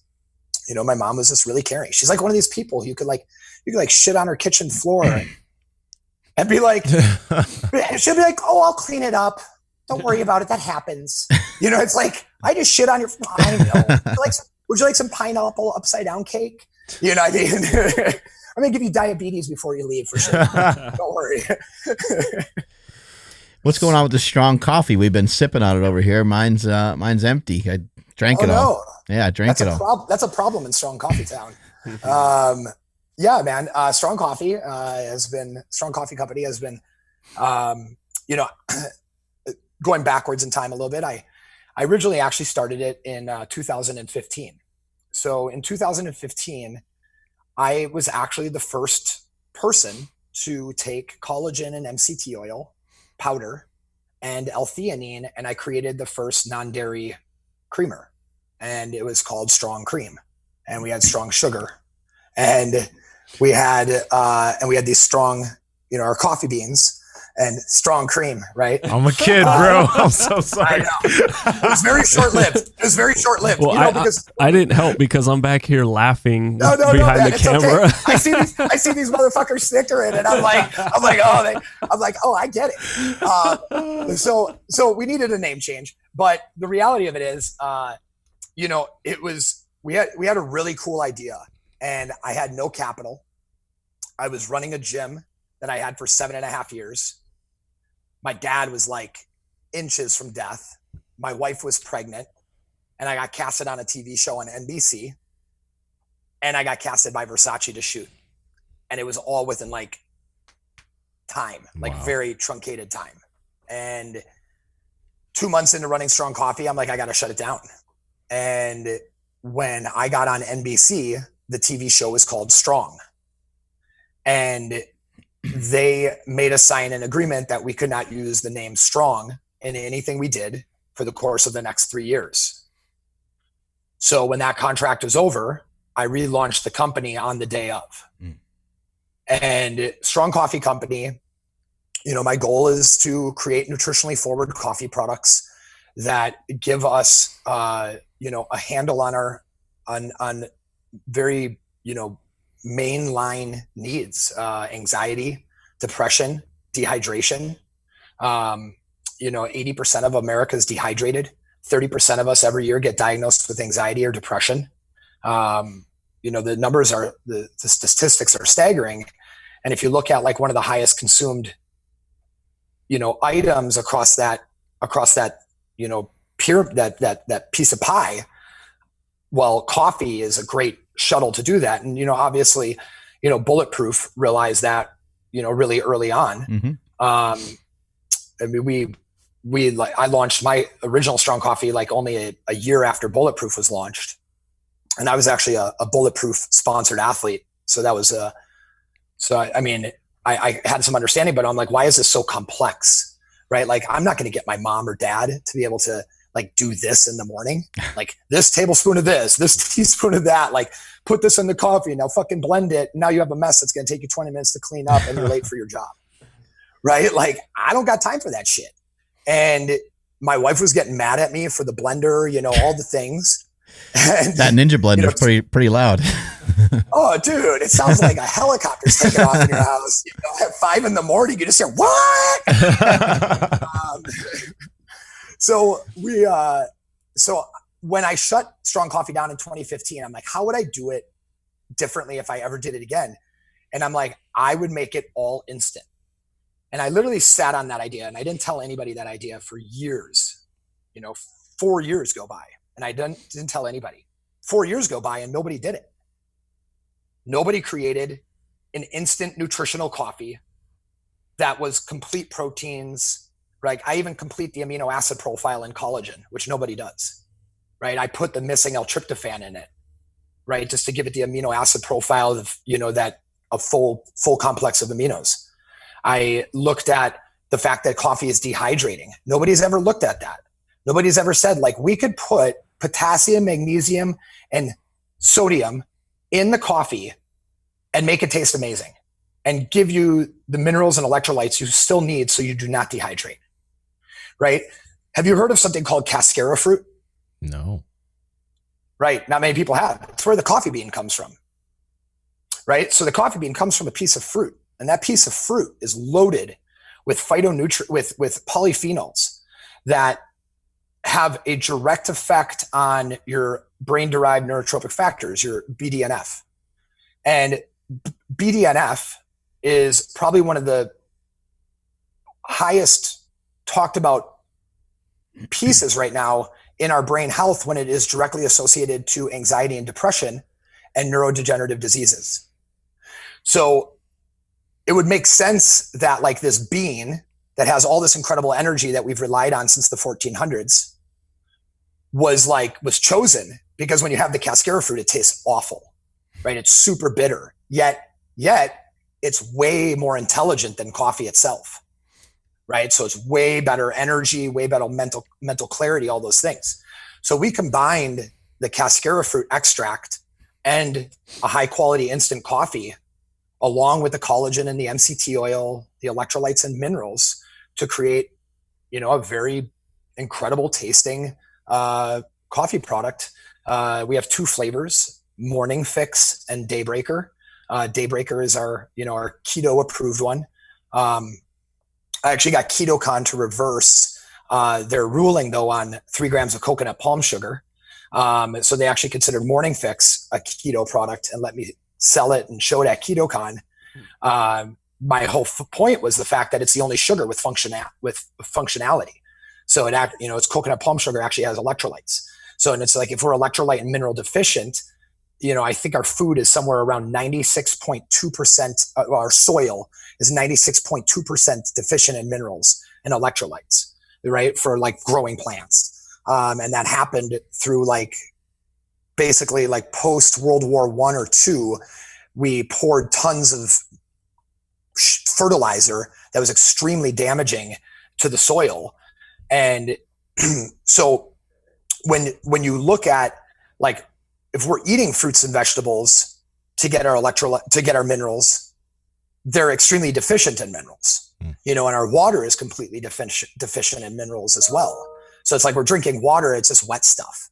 There's nothing in there that's actually hydrating. In some way, we're kind of almost diluting ourselves by just pouring more water into it because there's less electrolyte and mineral, abundance. So I started with these 2 instant coffee products, and it's been going amazing. It's it's me. I hired my first full-time employee about 4 months ago. I operate it all out of my house. We have a warehouse with extra product, but we ship everything from here, and employees show up, and employee and we have it's a great family atmosphere. All of our ambassadors or our affiliates are doing it out of the love of meeting me throughout the years and just believing in the product. Very excitingly, we were just featured in Outside Magazine as the #1 functional coffee in the world. We were put against Laird Superfood, Four Sigmatic, Strava, all these incredible coffee companies that have been around for years. And we were reviewed as number one, and I've only been at it for like 16 months. So I'm just getting warmed up. We got some really cool shit. That's really cool. Do you try to share with customers in any way, whether it's like through email or through maybe following your Instagram or something like that? Do you try to share with them to, embrace a healthy lifestyle kind of all around? Is there a way that you're able to, because I'm sure it sounds like you're very passionate about this side of things. We know that you can't really just drink a cup of coffee. Like there has to be more to it. You got to be paying attention to what you're eating, and you got to be, paying attention to your fitness. So how are you trying to maybe hit the customers with that sort of stuff, if you are trying to hit them with that sort of stuff? Great question. Yeah, we totally are. I knew that I was not going to let all the knowledge go, right? Like all these years of training, and I'm not just going to let that slide by the wayside. So we, about a year ago, 9 months ago, somewhere around there, we launched what was called the Strong Start. And it's a 30-day nutritional guide. Well, I mean, it's a 30-day workout and then a full nutritional guide. And it shows you how to swap out certain foods for other foods, talks about parameter shopping. I have a map on like the PDF that shows you how to like focus on parameter shopping.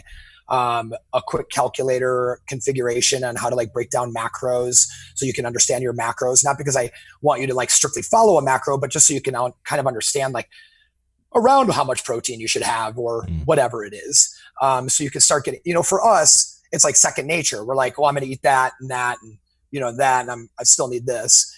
For somebody else, they don't know what they need, right? Because they're so new to this.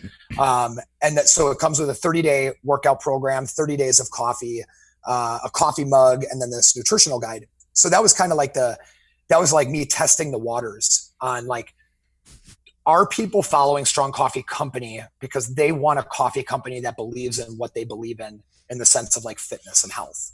Or are people following it because they want coffee with their protein and healthy fats, right? Like, what is it?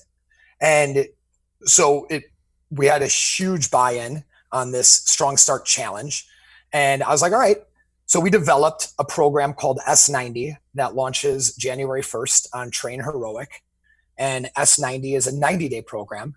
And we're working with IN3, Jason Phillips, the nutritional company. And they created a bundle packet of information that gives people the ability to educate themselves. I wrote like 12 emails that like breaks down over the course of the 12 weeks, like what to expect of the program. And then I recorded these little 20-minute podcasts that break down each week as well verbally. And like, hey, like today we're going to be walking into single leg deadlift progressions. This is, similar to a classic deadlift. We're going to continue to keep both feet on the ground. However, this is different. And, just giving people the insight that people like seek from me on Instagram, but I've just never felt like I don't know. I've just never been able to deliver across Instagram with my own personal brand what I know and believe in like a way that I felt like it was like being done awesome. Like I see your content and I'm like, fuck, this is great videography and like editing. And he's like saying all these things that are extremely meaningful and have great cueing and insight. And it's like in my brain, I have that same thing when I'm talking to a client. I have that same thing. Somebody puts a camera on me and I'm like, what if we don't do this right? Whenever I'm on TV, it's somebody else that's producing it. Right. Or like, when I was a model, I didn't have to worry about the final product. They just said, do your thing. And I did my thing. Where it's like now trying to finish the final product for me has been a little bit of a challenge. But for some reason with Strong Coffee, it's not.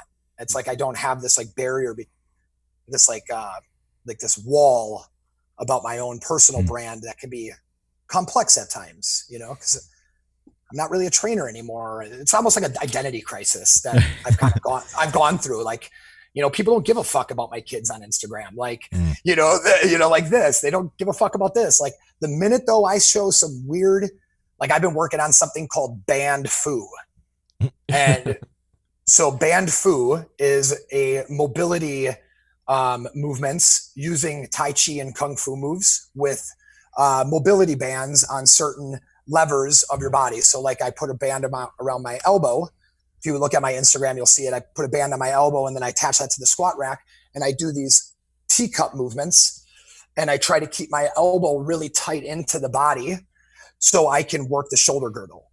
And while like I'm not in a hyper, extension of any sort, so I'm actually gaining like true shoulder mobility under variable resistance.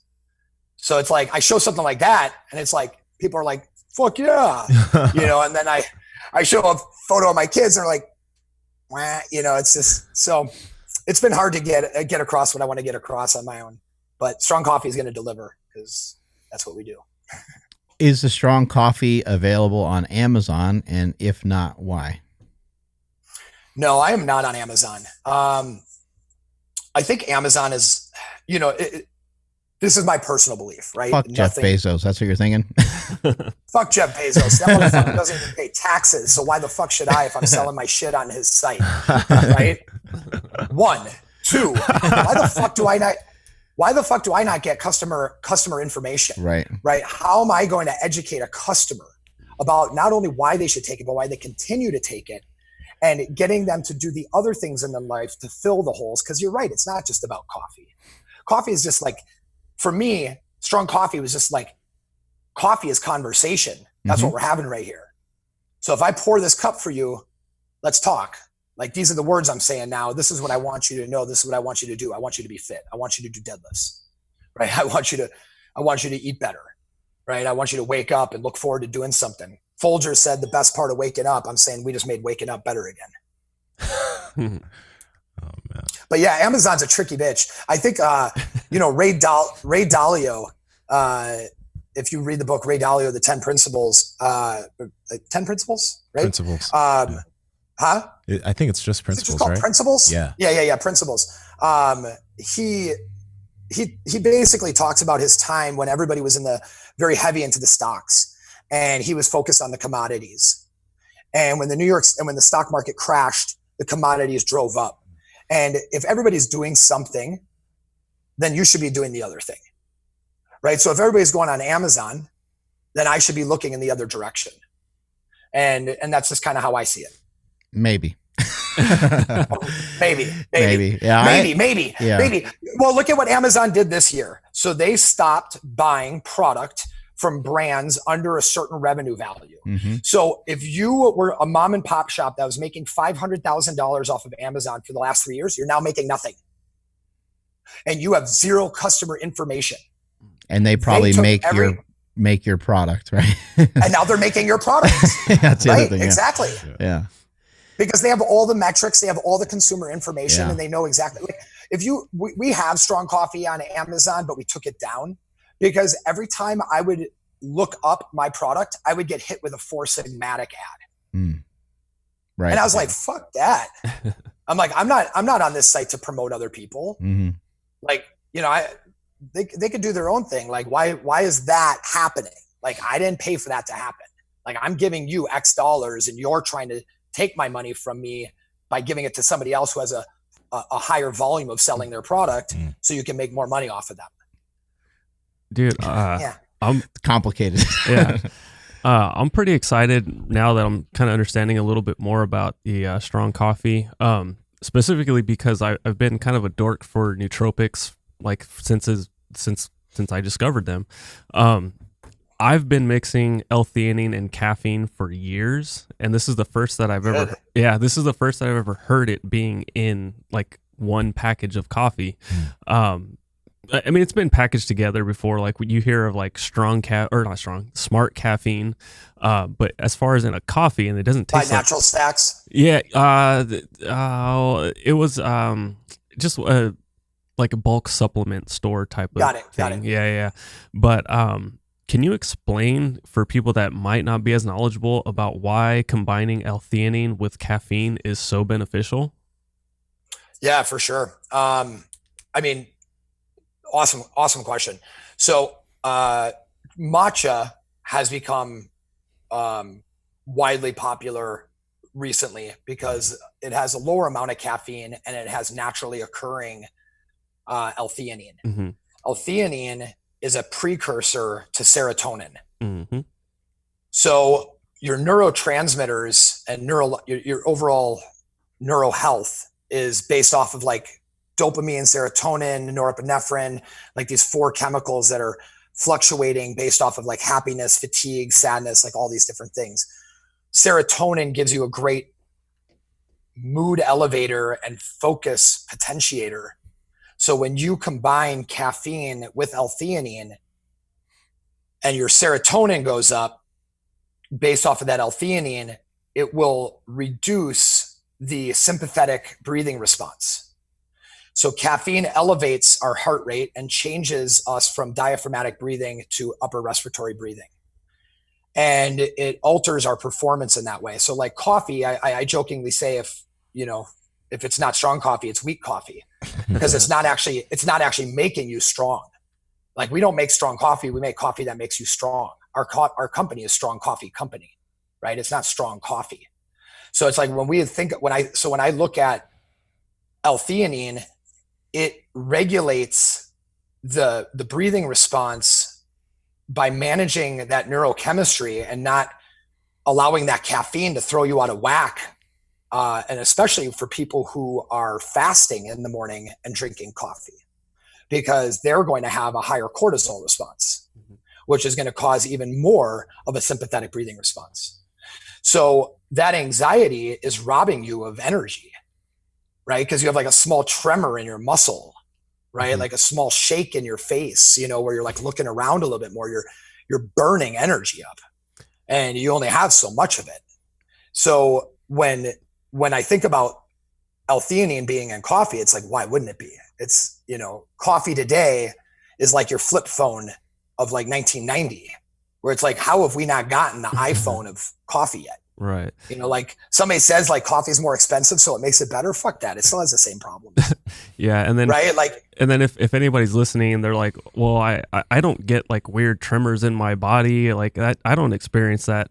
What he's talking about is like, you hear people talk about, oh, I can't drink coffee because I get the jitters, or I can't have too much caffeine because it makes me all shaky.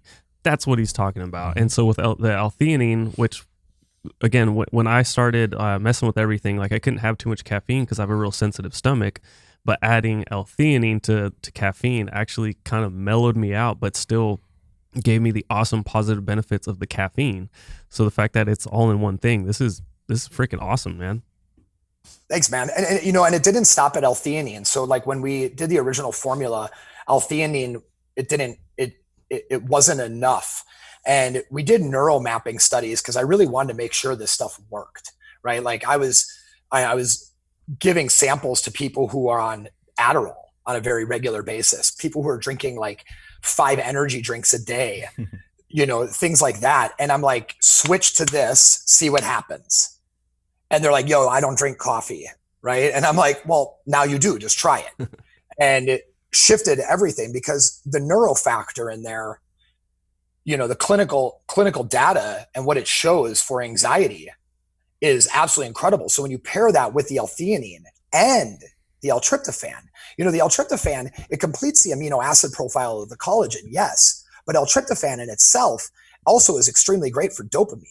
Yeah, I was actually gonna just totally clap you up on that one, because when I seen the L-Tryptophan, I was actually just gonna ask you like, okay, can you tell me the side effect of L-Tryptophan? But you're right there, because when you're talking about like, I was just reading on your website, if you want like a cup of coffee that feels like a warm hug but still slaps you on the ass, that was great. Ouch! That was great, by the way.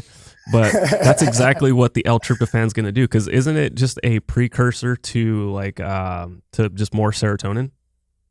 Well, yeah. Well, the L-Theanine is the precursor to more serotonin.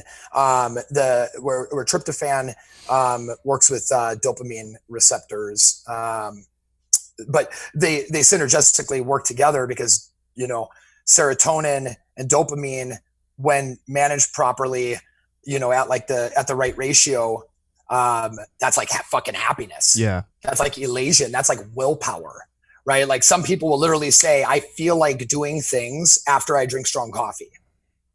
Right. And like a friend of mine is addicted to Adderall, and you would go to his house, and if he was vacuuming, you knew he was on Adderall. Right. He had this like nervous thing that he would take an Adderall, and about 40 minutes later, he would just start cleaning the fuck out of his house. And I was like, interesting. Matt would be a great person to test this on. So I was like, give me your Adderall, here's some strong coffee. And he's like, this shit ain't working.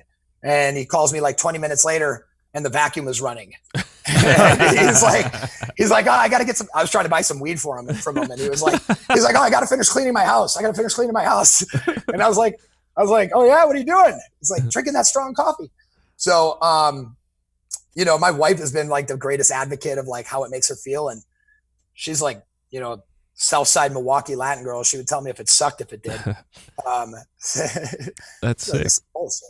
But I nerd out on this stuff. Like I've always loved like, the idea of bettering yourself, right? Like the idea of like the steroids to the nootropics. It wasn't about like doing steroids. It was about becoming a better version of yourself. And nootropics have like really done that. But I think there's so much bullshit out there. Like you see people putting like phosphatidylserine in a thing and they're like, oh, this is a nootropic, yada, yada, yada. And you look at like the ethical numbers and they're so far off any type of ethical dose that it's just like, this isn't doing anything. Like how much of this is a placebo, right? And, like phosphatidylserine is like a 50% supplement. So it's like 50% of it is filler, 50% of it is actually phosphatidylserine. So if it says it has 100 milligrams of phosphatidylserine, most likely it actually has 50 milligrams. Damn. Right? So you're like looking at a product and you're buying it based off the value. And that's why we do full transparency labeling. So our labeling is the yield amount, not the full powder weight amount, which is what most companies do. We do the yield. So it's like we put 8 grams of MCT oil in it to get 5 grams of actual MCT oil. Yeah. And then how about like companies that are telling you to mix, whether it be a powder or even a capsule, and just taking it with water, like, and not even addressing the fact that, hey, this is a fat soluble nootropic, but go ahead and take it with water. You'll be fine. So the fact that it's so silly to me, because it's, kind of like how you were looking at coffee, like this is simple. Like doesn't this exist? Why doesn't that say it right on the label? Like, hey, drink this with some type of fat or something, whereas your coffee already has MCT oil, so it's already taken care of, which is freaking awesome. Thanks, man. Yeah, and to toot our horn one last time, you also don't have to blend it. You literally pour hot water over it, stir it for less than 2 seconds, and it's done. Like if you pour the hot water on top of the powder, you don't just put the powder on top of the hot water. It is like it dissolves so quickly. That's awesome. So it's really great for just making on the go, and it mixes cold too, which is really important. We use a special type of coffee that is created a certain way so that it mixes and suspends in cold water the same way like a cold brew would. We actually have a really exciting new product coming out today. It arrives. I was hoping it would arrive and I could send you guys some out today. It's called Midnight Oil. And it's a instant espresso roast with 10 milligrams of CBD, 1 gram of macadamia nut oil, and 2 grams of pure C8, C10 MCT oil, and 150 milligrams of L-Theanine. So we got some CBD coffee. First instant CBD coffee. Cool. Right? Dropping that into the mainstream. What's this? We got like a little report on you. We got like a little rap sheet here. And one of the things that sticks out like a sore thumb here is that you went to Minnesota and trained with Brock Lesnar. Like, what's the deal with that? Trained with him in what way? For MMA type stuff or? Yeah. So I was one of his sparring partners. Ouch. Yeah. Ouch. So my fighting career, it was I had like random injuries, had some like kind of performance anxiety that I didn't fight as often as I should have. But, nickname was Gym Hero Fight Zero, even though I was 13-2, it was like I would get poked a lot because I only would fight like twice a year. You know, and a lot of these guys are like fighting 5 or 6 times. So I wasn't allowed to spar with the other middleweights because I hit so hard for a 185er. I would cut down from 210 to 185. And I was like, you know, I wasn't even trying to hit as hard, but like it just happens. You don't want to pull a punch in sparring because that's how you get hurt, you know, and that's how you get clipped by somebody. So I was training at the Minnesota Martial Arts Academy, and originally Sean Shirk kind of like took me in and made me part of like the cool kids. I was an electrician, so I had something to offer. He needed his house worked on. And so it was just like an entry to, you know, being in that group. And through that, I proved myself to be a challenging sparring partner. And they asked me to help out with Brock Lesnar when he fought Randy Couture and Chris Tauscher, and I was Randy Couture. So I was the 210, 200, I bulked up to like 220, you know, just ate pizza every fucking night after practice. And, you know, and pizza and pho. It was like on the way home, it was like pizza, pho, home. Sometimes Culver's would get in the way. But yeah, I bulked up to like 220, and I was just working single legs and, you know, heel hooks, and, you know, just constantly trying to like get Brock. And I clipped him once, and it was pretty amazing watching that dude. And then he like came after me like a fucking bear and mauled my ass. And Chris Tauscher had to pull him off me. I mean, I thought he was going to kill me, like straight up. Like I noticed that he kept closing his right eye when he threw his cross, and I stepped off to the right side, and I threw a quick hook, and I just clipped his chin, and I pulled back a little bit because it was such a clean shot. It was just like, and he just wobbled, grabbed me, because I was almost like, I stopped. I was like, and he just, yeah, it was, you know, and so I went from his camp. That's what, you know, I went from his camp to working with Brett Rogers, who was the number 5 heavyweight fighter in the world at the time, who since then has gotten in a lot of fucking trouble. So I was like looking him up. I was like, oh shit. I was like, Brett, what happened, man? I think it might be, you know, MMA. It's hard on the brain. So who knows? So, I mean, do you do any other martial arts training now? I know you mentioned the banned fu stuff, so I'm guessing you've done some of that type of training, but do you do any jiu-jitsu or boxing or anything like that anymore? You know, I don't do jiu-jitsu anymore. That's a quick, when somebody sees my ears and they instantly want to like prove something to me. And I've had a lot of like random injuries through jiu-jitsu over the years at post my career. Yeah. Where like somebody just like they didn't even go to the safe zone and say good. They just went, I'm gonna get this motherfucker. You know, and it's like, oh, man. Like every place I went, you know, like they would always introduce, hey, this is Adam, my friend, you know, he fought, blah, blah, blah. Like, you know, watch it. This dude's a beast, you know, and then I'm like, and then I got like a fucking bullseye on my chest, you know, and everybody's just going after me. So I kind of, I stopped trusting people with my body, right? And that fact, I was like, So I started doing rock climbing, as I feel it's like jujitsu by yourself. And it gives you the ability to solve problems and move through physical space. And it's also very like humbling, because you find out like I'm really strong here, but I can't fucking do this to save my life. And that's kind of jujitsu. I have my daughters signed up for what's called Tukong, which Tukong is the South Korean Special Forces martial arts system. And it's combining kung fu with I think Hapkido and one other. So it's like a traditional karate with kung fu and like elements of taekwondo mixed in, as taekwondo is Korean. Yes. So it's also Korean. So Korean Hapkido and kung fu. And I'm actually going to start taking it January 1st. Nice. With this hip issue I got, I feel that if I could kick more with my left leg, I might be able to kind of like get this hip to kind of like internally rotate. I don't know. That or I'm just going to fucking break it. One of the two. But I do miss martial arts because it gave a lot to me. Between martial arts and gymnastics, I was a gymnast when I was younger, until I started getting a little too tall. And it's not like I got really tall, but I was on a good trajectory of growth. And they're like, your son's going to be pretty big. You know, I don't know if gymnastics is going to be a thing for him.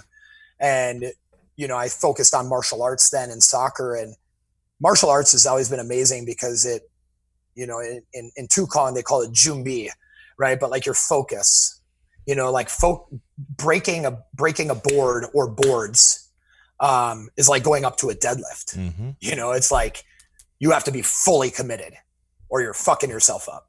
Right.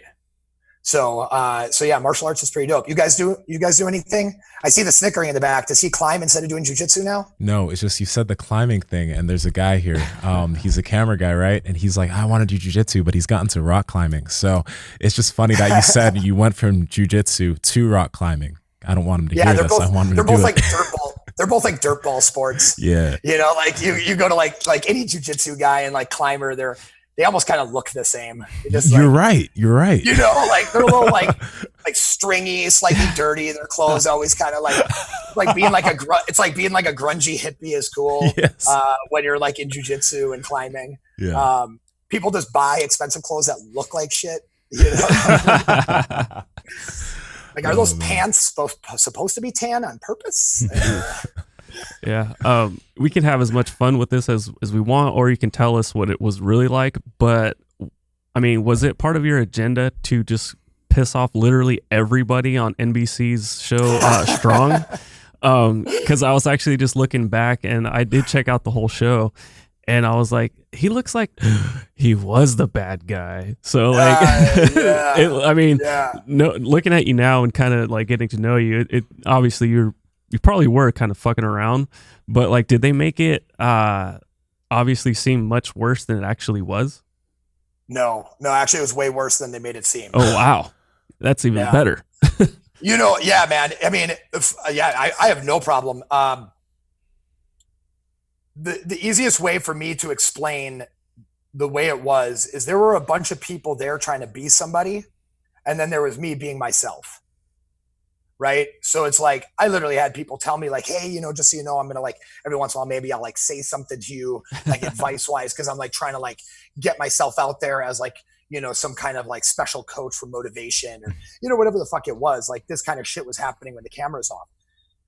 We were sequestered in a hotel room for a week and a half, and we had nothing, or almost 2 weeks, and we couldn't do anything. We only could leave our room for 1 hour workout.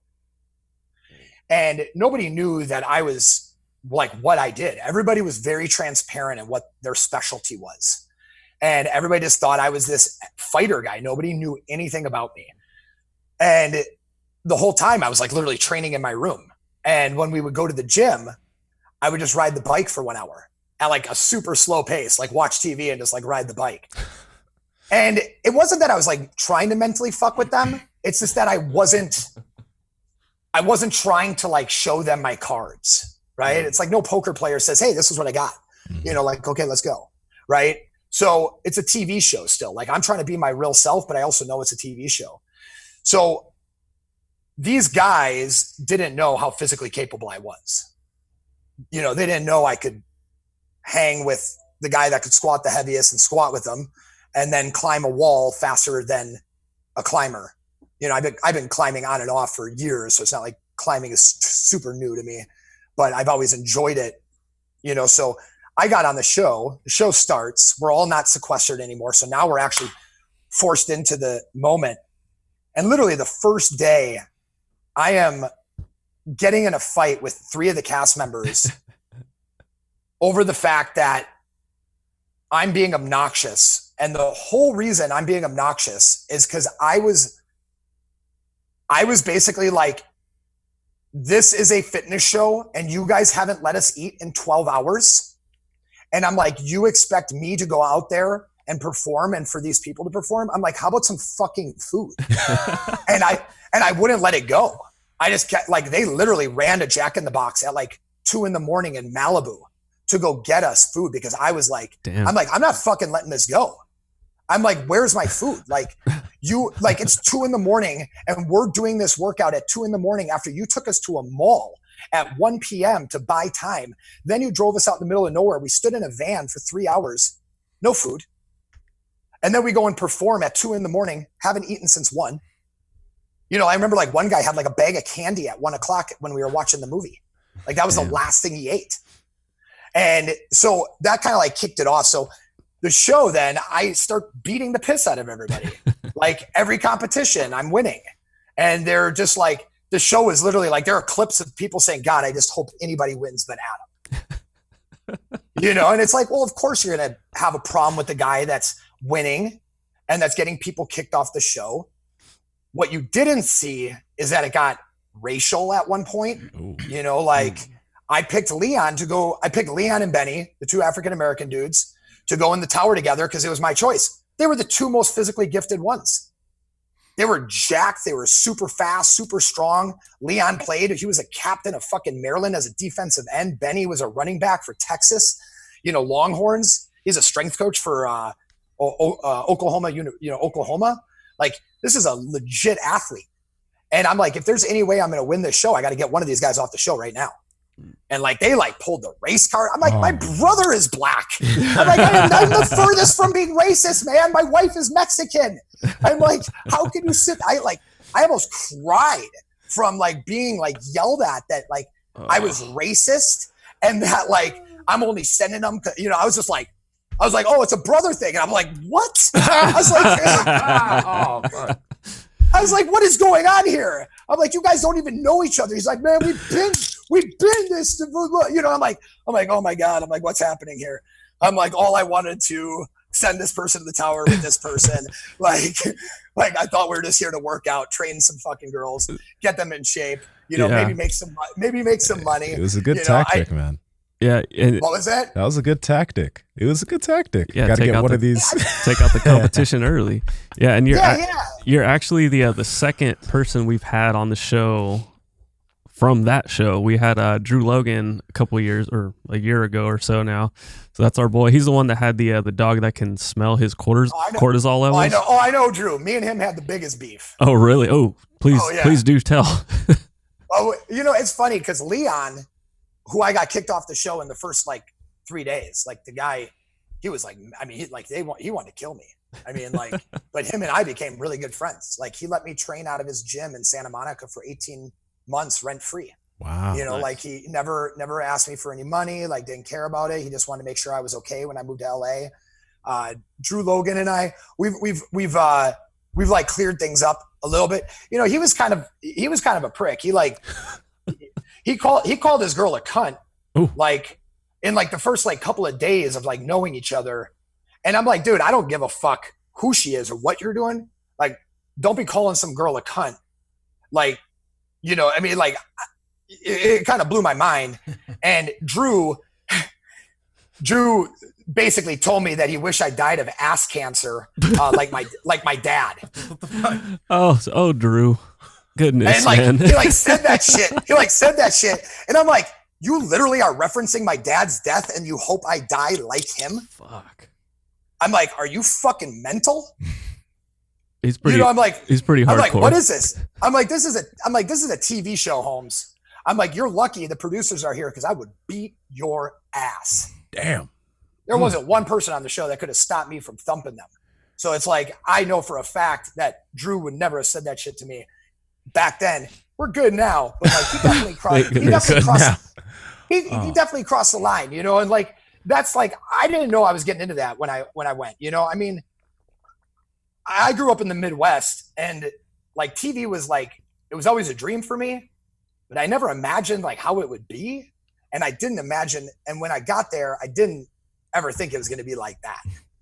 And it got dark real fast. I tried leaving the show. They're like, "You're the star of the show. You can't leave." Wow. I'm like, what? What do you mean the star? They're like, we're putting you on the billboards. Like, you can't leave. I was like packing my bags. I'm like, fuck this. I'm out of here. I don't care how much money you're paying me. You know, like this ain't worth it.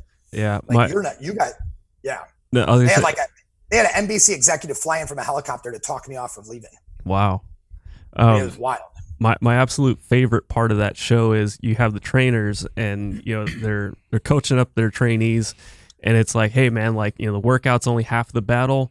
Nutrition is so important. We really got to track your macros. You really got to follow a strict diet if you really want some progress. Blah blah blah. We got to go to Subway because this is the perfect way. This is the perfect way. Benny sold his soul. Benny sold his soul. They asked me to do that, and I refused. Yes. They literally said, "Do you understand this is in your contract?" I'm like, "I refuse." And they were like, "What do you mean?" Like they showed me the contract. They're like, "You're penalized by a $250,000 fine if you don't do this. Like we're asking you to." I'm like, "I don't have $250,000." I'm like, "So you guys can do whatever the fuck you want, but like I'm not talking about Subway positively." But what's funny is Benny, I will give him a lot of credit. He was the most attentive trainer outside of me to his client on that show. He cooked every meal for her. He taught her the things. He taught her how to recover. Like some of the guys on the show, they didn't even know how to cook. Like they had no idea what they were doing. Wow. I remember Matt Miller, who is like the trainer for Cirque du Soleil. I showed him how to make like meatloaf muffins to like track your macros easier. So like each muffin is 2 ounces. So you need to eat 4 of these. She needs to eat 2 of these, and just make these 2-ounce meatloaf muffins, and ground chicken muffins and different things. So like compartmentalize your macros easier. Cause we were in a hurry too. Like we could have bulk cooking time. So I'd like prep things, but then like when it was time to eat, we had like 30 minutes and then we had to mic up and like go do shit. Got it. How'd you even get called in for that show? Because I don't even know if we got that info. Like, Yeah. So I used to date a girl who is on TV, and so that's when it started, like 10 years ago, before I met my wife. And we both auditioned for The Biggest Loser, and X years later, like we didn't get it. They kept calling every once in a while. They'd call me and ask me to re-audition, and it just didn't happen. One year they call me and they're like, "We have a show for you." I'm like, I'm not interested. And they're like, "No, we want you on the show. Like this isn't no formalities. Like you've been casted. Like we want you on the show." And so I went through the small amount of formalities and did the whole psychological exam. That was pretty gnarly. I had suffered a major concussion after doing some cliff diving, and flew straight from Washington, where I was doing this outdoorsman retreat. And we had to jump off a 60-foot cliff, and I thought I'd do a flip. And I over rotated, and I smacked my head into the water and whited it out. And 36 hours later, I had to be in California for psychological exams and like last questions and stuff. And they put us in a hotel, and man, I had to answer. I had to do like 3 tests that combined were over 1,000 questions, 2 hours of psychological evaluations. They needed to make sure that we were like the perfect kind of crazy. Oh, right. Like that's literally how they do it. They find one sociopath, one this, and they kind of like, and then they find one person who was me. So when I got off the show, I had a hard time kind of dealing with like what these people said to me. And he's like, "Adam, that's how we built it." He's like, "You were the catalyst." He's like, "We knew that if we dropped you in there, that you would disrupt the illusion. And that's like, there always has to be one of those on the show. And that's like what makes the show poof, like fire." And they're like, "We just didn't think it was going to happen as fast as it did with you." I'm like, "Apparently you don't know me." And then, do you still keep in touch with your client by any chance? I do, man. She's in incredible shape. Look her ass up. She is, she competes in figure shows. So this is what I was told by the show doctor. This girl then cried to me and was like, I have to make a change. 43 years old, went fibromyalgia, went through menopause when she was 33. Wow. her hormone panel was so fucked up that the minute we walked out of the doctor's appointment, when he said that she would most likely not lose weight nor gain muscle, and this is a very credited doctor that, you know, deals with this. He's been dealing with Biggest Loser in these shows. Like, that's like the doctor for it. Dr. Huizinga. You might have known him from Charlie Sheen's doctor, the guy that was defending the whole like HIV AIDS thing when he went on the news. But anyways, I hopped on Amazon.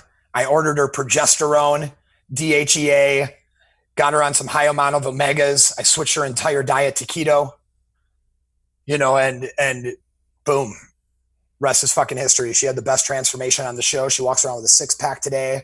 She got a divorce, moved down to Miami. Her and her daughter just starred in the last Drake video. Wow. And it's, yeah, I mean, it's all because she walked on that show. She had me as the coach, and I changed her in a way that no other person would have, because I made her like understand the principles. She would be asking me all the time, like, why aren't we working out as hard as the other people? And I'm like, because you're not like the other people. Like, sometimes we would literally go into an aerobics room and just salsa dance for an hour. You know, and then like I would hand her a 30-pound medicine ball and I'd say, go walk for 45 minutes holding this medicine ball. Mm-hmm. Like, I don't care where you're holding it. Hold it here, hold it on your shoulder, hold it over your head, hold it here, carry it behind you like you got a big ass. Like, I don't care what it is. Just don't set it down for 45 minutes. And then I would have her like hit like a heavy set of 5 on deadlifts and do some crawling. And that would be it for her workouts. And it was just like the slow and steady pace, because she had fibromyalgia. Like, if I pushed her too hard, she would have collapsed. She wouldn't have been able to compete. She was in pain all the time. She was only sleeping, like, we had Fitbits. She was only sleeping 4 hours a night. Ooh. You know, and it's like, you can't treat everybody like everybody. Man. Yeah. So she's great. She's in great shape, and her name's Claudia C.C. Colazo or Cayazo. Yep. Yeah, She looks jacked, and she's in amazing shape. Yeah. She's, you know, now because her body is adapted, she can train hard, you know, like everybody else could. Mm-hmm. But, you know, when she first started, you can't do that. You know, I used to deadlift 500. Today I deadlifted my max set of 5 and it was under 400. You know, it's like, well, I'm not who I used to be. Right. So it's like, I got to reset that mindset. And that's what she had to do too. You know, I was curious about this real quick, because you mentioned that as a kid you had a paper route and you paid for your own trainer. And like when you were talking about all the work you did, it seems that you really didn't have bosses, or you just like did everything on your own. So has that always been something you've had since you were a kid? Because I'm like, why? I would have just, when I was a kid, I would have asked my mom if I wanted a trainer to pay for the trainer if I could. Yeah. So why? What's that from?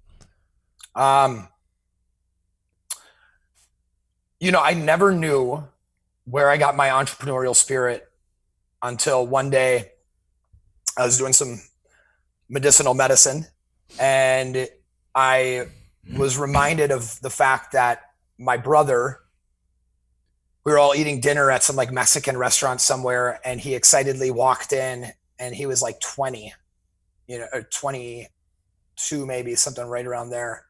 He's 13 years older than me. So I was, you know, 10, 11, somewhere around there. And he was really proud that he bought this pickup truck. And in the back of the pickup truck were a shitload of tools. My brother was he was a construction worker. Mm-hmm. He started his own construction business when he was 22. And I didn't realize it, but I wasn't meant to have a boss. I'm too free thinking. I'm too wild, you know, in certain ways. And when I saw my dad working so hard, you know, third shift, like seeing him come home and, you know, busting his ass, and then seeing him getting laid off, 9/11, you know, like literally got a call like hours after the planes crashed in the building, and he was laid off because what he did was dependent on the airlines industry success. So I was like, I'm never going to get fucking laid off by somebody, you know? And I had jobs, but let's put it this way. Like, the minute I proved that I was like one of the best, you know, like working at Best Buy, the minute I owned the Best Buy company record and the most product service plans sold in 30 days, like I turned into like the guy who didn't even fucking show up to work when he was supposed to. And I was just like, peace out, until they like, clean up your act. We're going to fire you. Well, I fucking quit, and then just go back, to go to a different job and get really good at something and then leave there. I just felt like I was just kind of collecting, at the time when I look back, I was just collecting skills in some way. Yeah.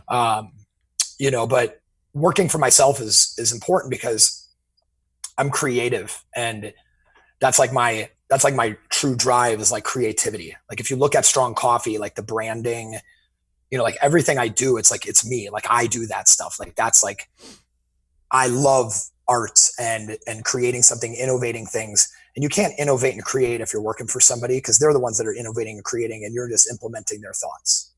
And so it's like reading somebody else's book. So I wanted to write my own book. Cool. Where can people find it? Where can they buy some of that Strong Coffee? Some of that Strong Coffee. Yeah, man.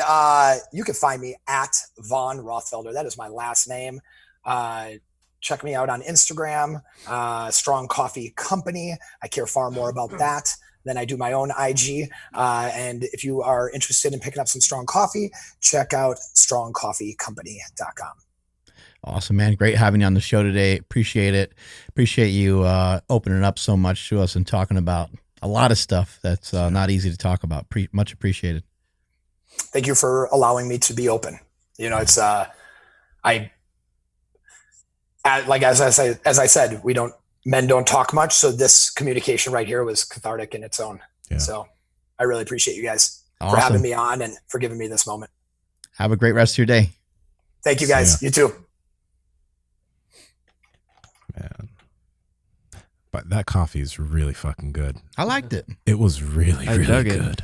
Yeah, I mean, it was different. Like it's got a different flavor to it. It tastes like it doesn't taste like a regular black coffee. Like it tastes like there's something in it. Yeah, it's good. It has good undertones. It's creamy. I don't know what that is, but it has like a cool, like, I don't want to say aftertaste, but like when you drink straight black coffee, like it kind of leaves almost like a bittery, like acidic if it's too strong. Yeah. It's like, this didn't know. It had a smooth finish. Surprising that it was instant too. I didn't know that. That's probably why when he sent some to the gym, why we messed it up, because somebody put it in the coffee maker and it just like it ruined everything. Yeah. Makes sense. Yeah. Damn. Yeah, I thought it was good, man. And it was good, good to hear from him, talking about his experiences. I think a lot of people deal with that, that kind of stuff. A lot of people deal with drug addiction and family issues, and no one wants to talk about it. Nobody wants to get help. Everyone just kind of sweeps it under the rug, and it's not a problem until it's a problem, and then it's like already kind of too late, unfortunately. Yeah. Happens a lot. One thing he said that I think I was just kind of fighting with it in my mind a little bit was he was like, sometimes the individual just makes up their mind. What was the question you asked him that got that answer? Yeah, I asked him like if he could, say something to someone that was still here. If he like would have picked up that phone from his brother, almost like what would he say? Yeah, and I know it's tough to talk about, but like I don't necessarily agree with that. Like with that individual, okay, well they've just made up their mind, and sometimes need to be okay with that. I think that's kind of what he said, because like I have a sibling that has issues in that realm, and if we were to have had that thought up, she's made up her mind, you'd be dead right now. Like, if left unattended, if left unattended, and we were just like, okay, that she made up her mind. There have been instances where she would have been dead if we just didn't keep digging and pushing. And I know that not everyone has the energy or the ability. Everyone has their life to do that for one individual. And that sacrifice sometimes has to be made. But like that, I don't know. It's too complicated of a situation. Yeah. Well, I think it's best to live your life to think that you can save everybody. Yeah. Right? Why not? Because that doesn't cost you any extra. Maybe it would hurt. Maybe it might hurt more, like thinking like it might hurt me more looking back and thinking about how I could have saved my brother. But whenever I think about that, I always just think it's kind of selfish because, and he was mentally ill, but he said over and over again that he didn't want to be here. Like he said it routinely. So I'm thinking to myself, like if if I look back and say like, oh man, I'd love to have helped him. Every day was really hard for him. Every day was a really tough struggle. And I don't have any comparison at all I don't have any reference to compare that to anything, because I feel really good every day. Like every day, every day feels great. So I don't know what he felt, but he certainly didn't feel the way that I feel. Yeah. And I have friends and some other people that deal with similar things, and some of them figure out a way to manage it. They figure out a way to manage it, and then they find stuff to look forward to as often as they can, so they can be excited and be happy. I do think, for some people, like being happy is a hard thing to like figure out. I mean, I think it's hard for everybody. And then I also think maybe there's some weird interpretations of being happy. I think maybe people have unrealistic views of being happy. Like they think they're going to be happier like when something big happens. Like I'm going to be happier when I go on that trip to Hawaii, or I'm going to be happier when I have abs, or I'm going to be happier when I bench press this weight or whatever. And if you're not happy right now, then you're probably not going to be any happier once you get to that goal. And then a lot of what he talked about today about some of those people on the TV show. And then he also talked about working next to some high level people and some people that were very successful. And he mentioned working with people that are really successful, that make a lot of money, that still have time for their family.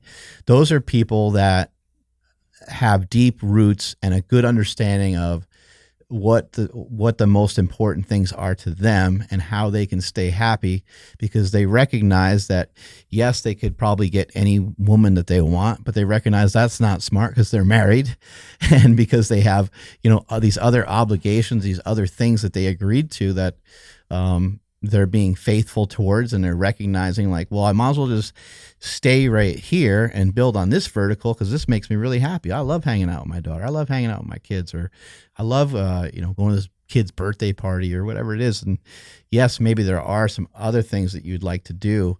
But I think that a lot of times we're just thinking that like that next thing is going to bring us so much happiness. And it's a little bit of a trick. You can even just look as, you don't have to look any further than in your food. That's the ultimate trick, right? That's like, man, that ice cream or that pizza or that burrito, wow, it looks awesome, but maybe it's not everything that you really want. You only feel good for a few moments. Yeah. It goes away real quick. Yeah. Anyway, that's all the time we got. Andrew, where can people find you? At I am Andrew Z on Instagram. How about you, Nsima? At Nsima Inyang on Instagram and YouTube. At Mark Smelly Bell on Instagram, Twitter, YouTube. Strength is never a weakness. Weakness never strength. Catch y'all later.